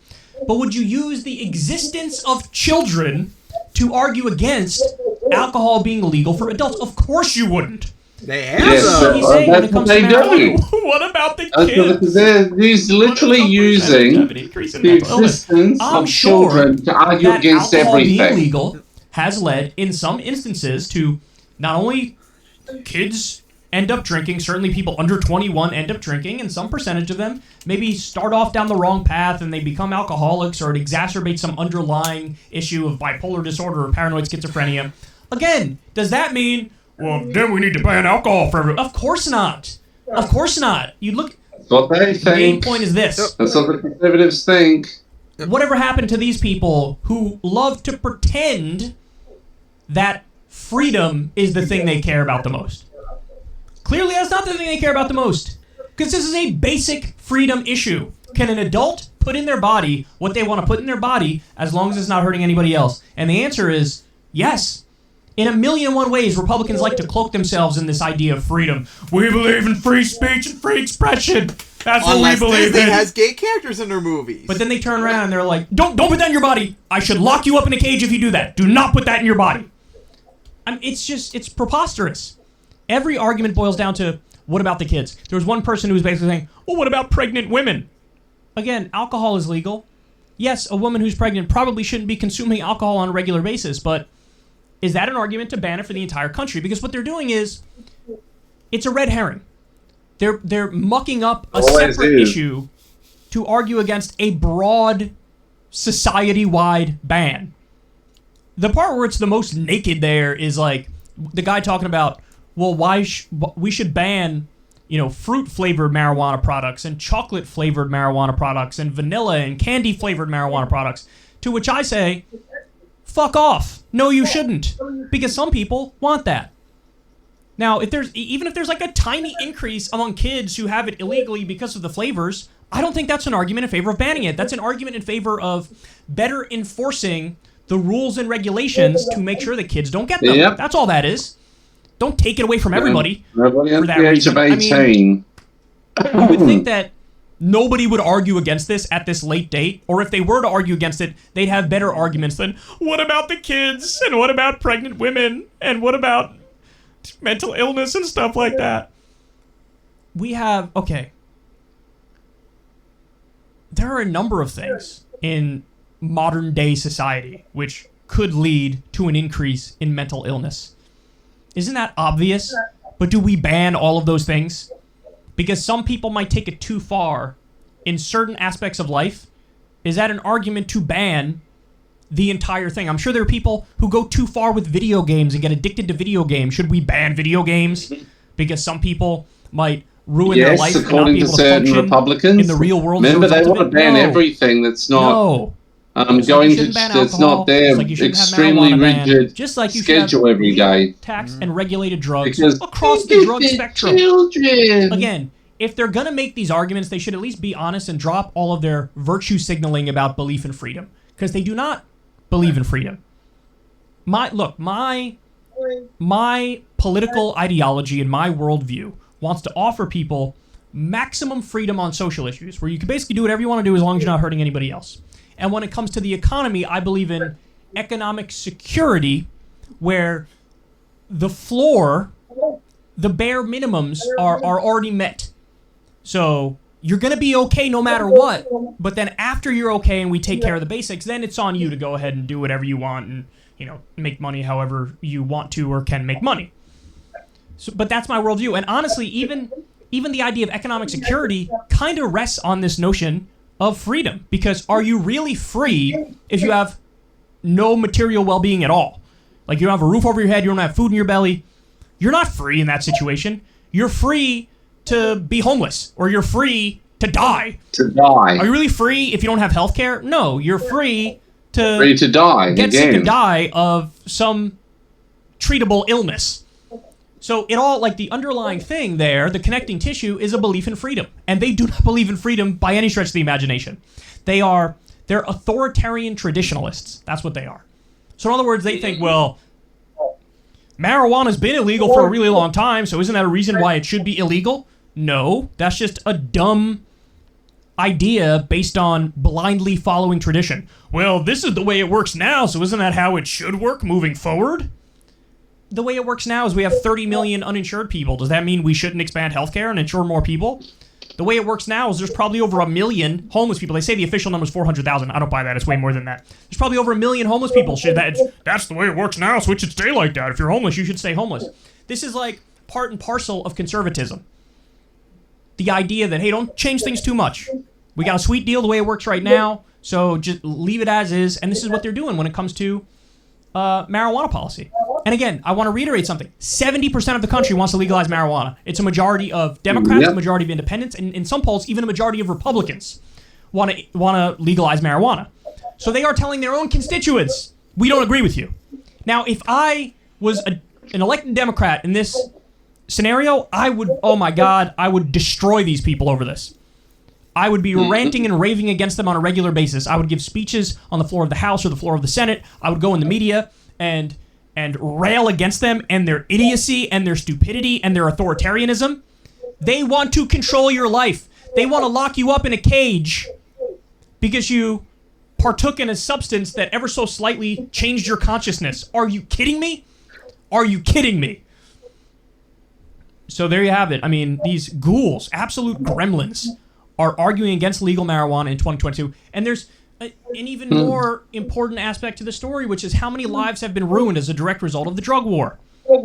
Millions? Yep. People locked up, and then they can't get a job afterwards for something as silly as selling a little bit of pot. Are you kidding me?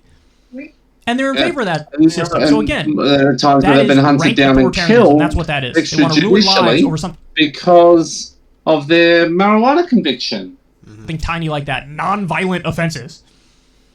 And they are propping up that system. They support that system. And they're even supporting it with the majority of their own constituents against them. A majority of their own voters. A majority of people in their own party against them. So you got to make them pay a political price for this. And if I'm Joe Biden, I would just legalize it through executive order because he can do it. But unfortunately, he doesn't want to. That puts him in league with the Republicans. Being a drug warrior. And it's absolutely pathetic. It's super pathetic. So there you have it. I want to hear what about the kids, or what about the pregnant women, or what about the fruity flavors. The fruity flavors are based. And I don't want to hear about what about potential increase in mental illness. By the way, these are the same people who would turn around and say, let's not have universal mental health care as a policy in this country. They're fear-mongering about a rise of mental illness, but then they wouldn't support a Medicare for All system that would include mental treatment. That would include therapists and psychologists and rehab centers and things of that nature. They're disingenuous hacks, and they've never been more wrong than they are on this issue. Hey, y'all, do me a favor. So, yeah, what do you gotta say about fucking conservatives coping about decriminalizing weed, to say instead of legalizing it. It's no surprise, par for the course. And of course, we can only hope it actually does pass. But of course, if it does pass, decriminalizing is not the thing at the end of it. We need to legalize it too everywhere. Legalize, tax, and regulate. Yep, and eventually not just with weed, all drugs too. Yep. All right. So after 2 hours, we finally covered all 8 topics. So we will see you all next week for our next episode. So see you guys then. See you guys then.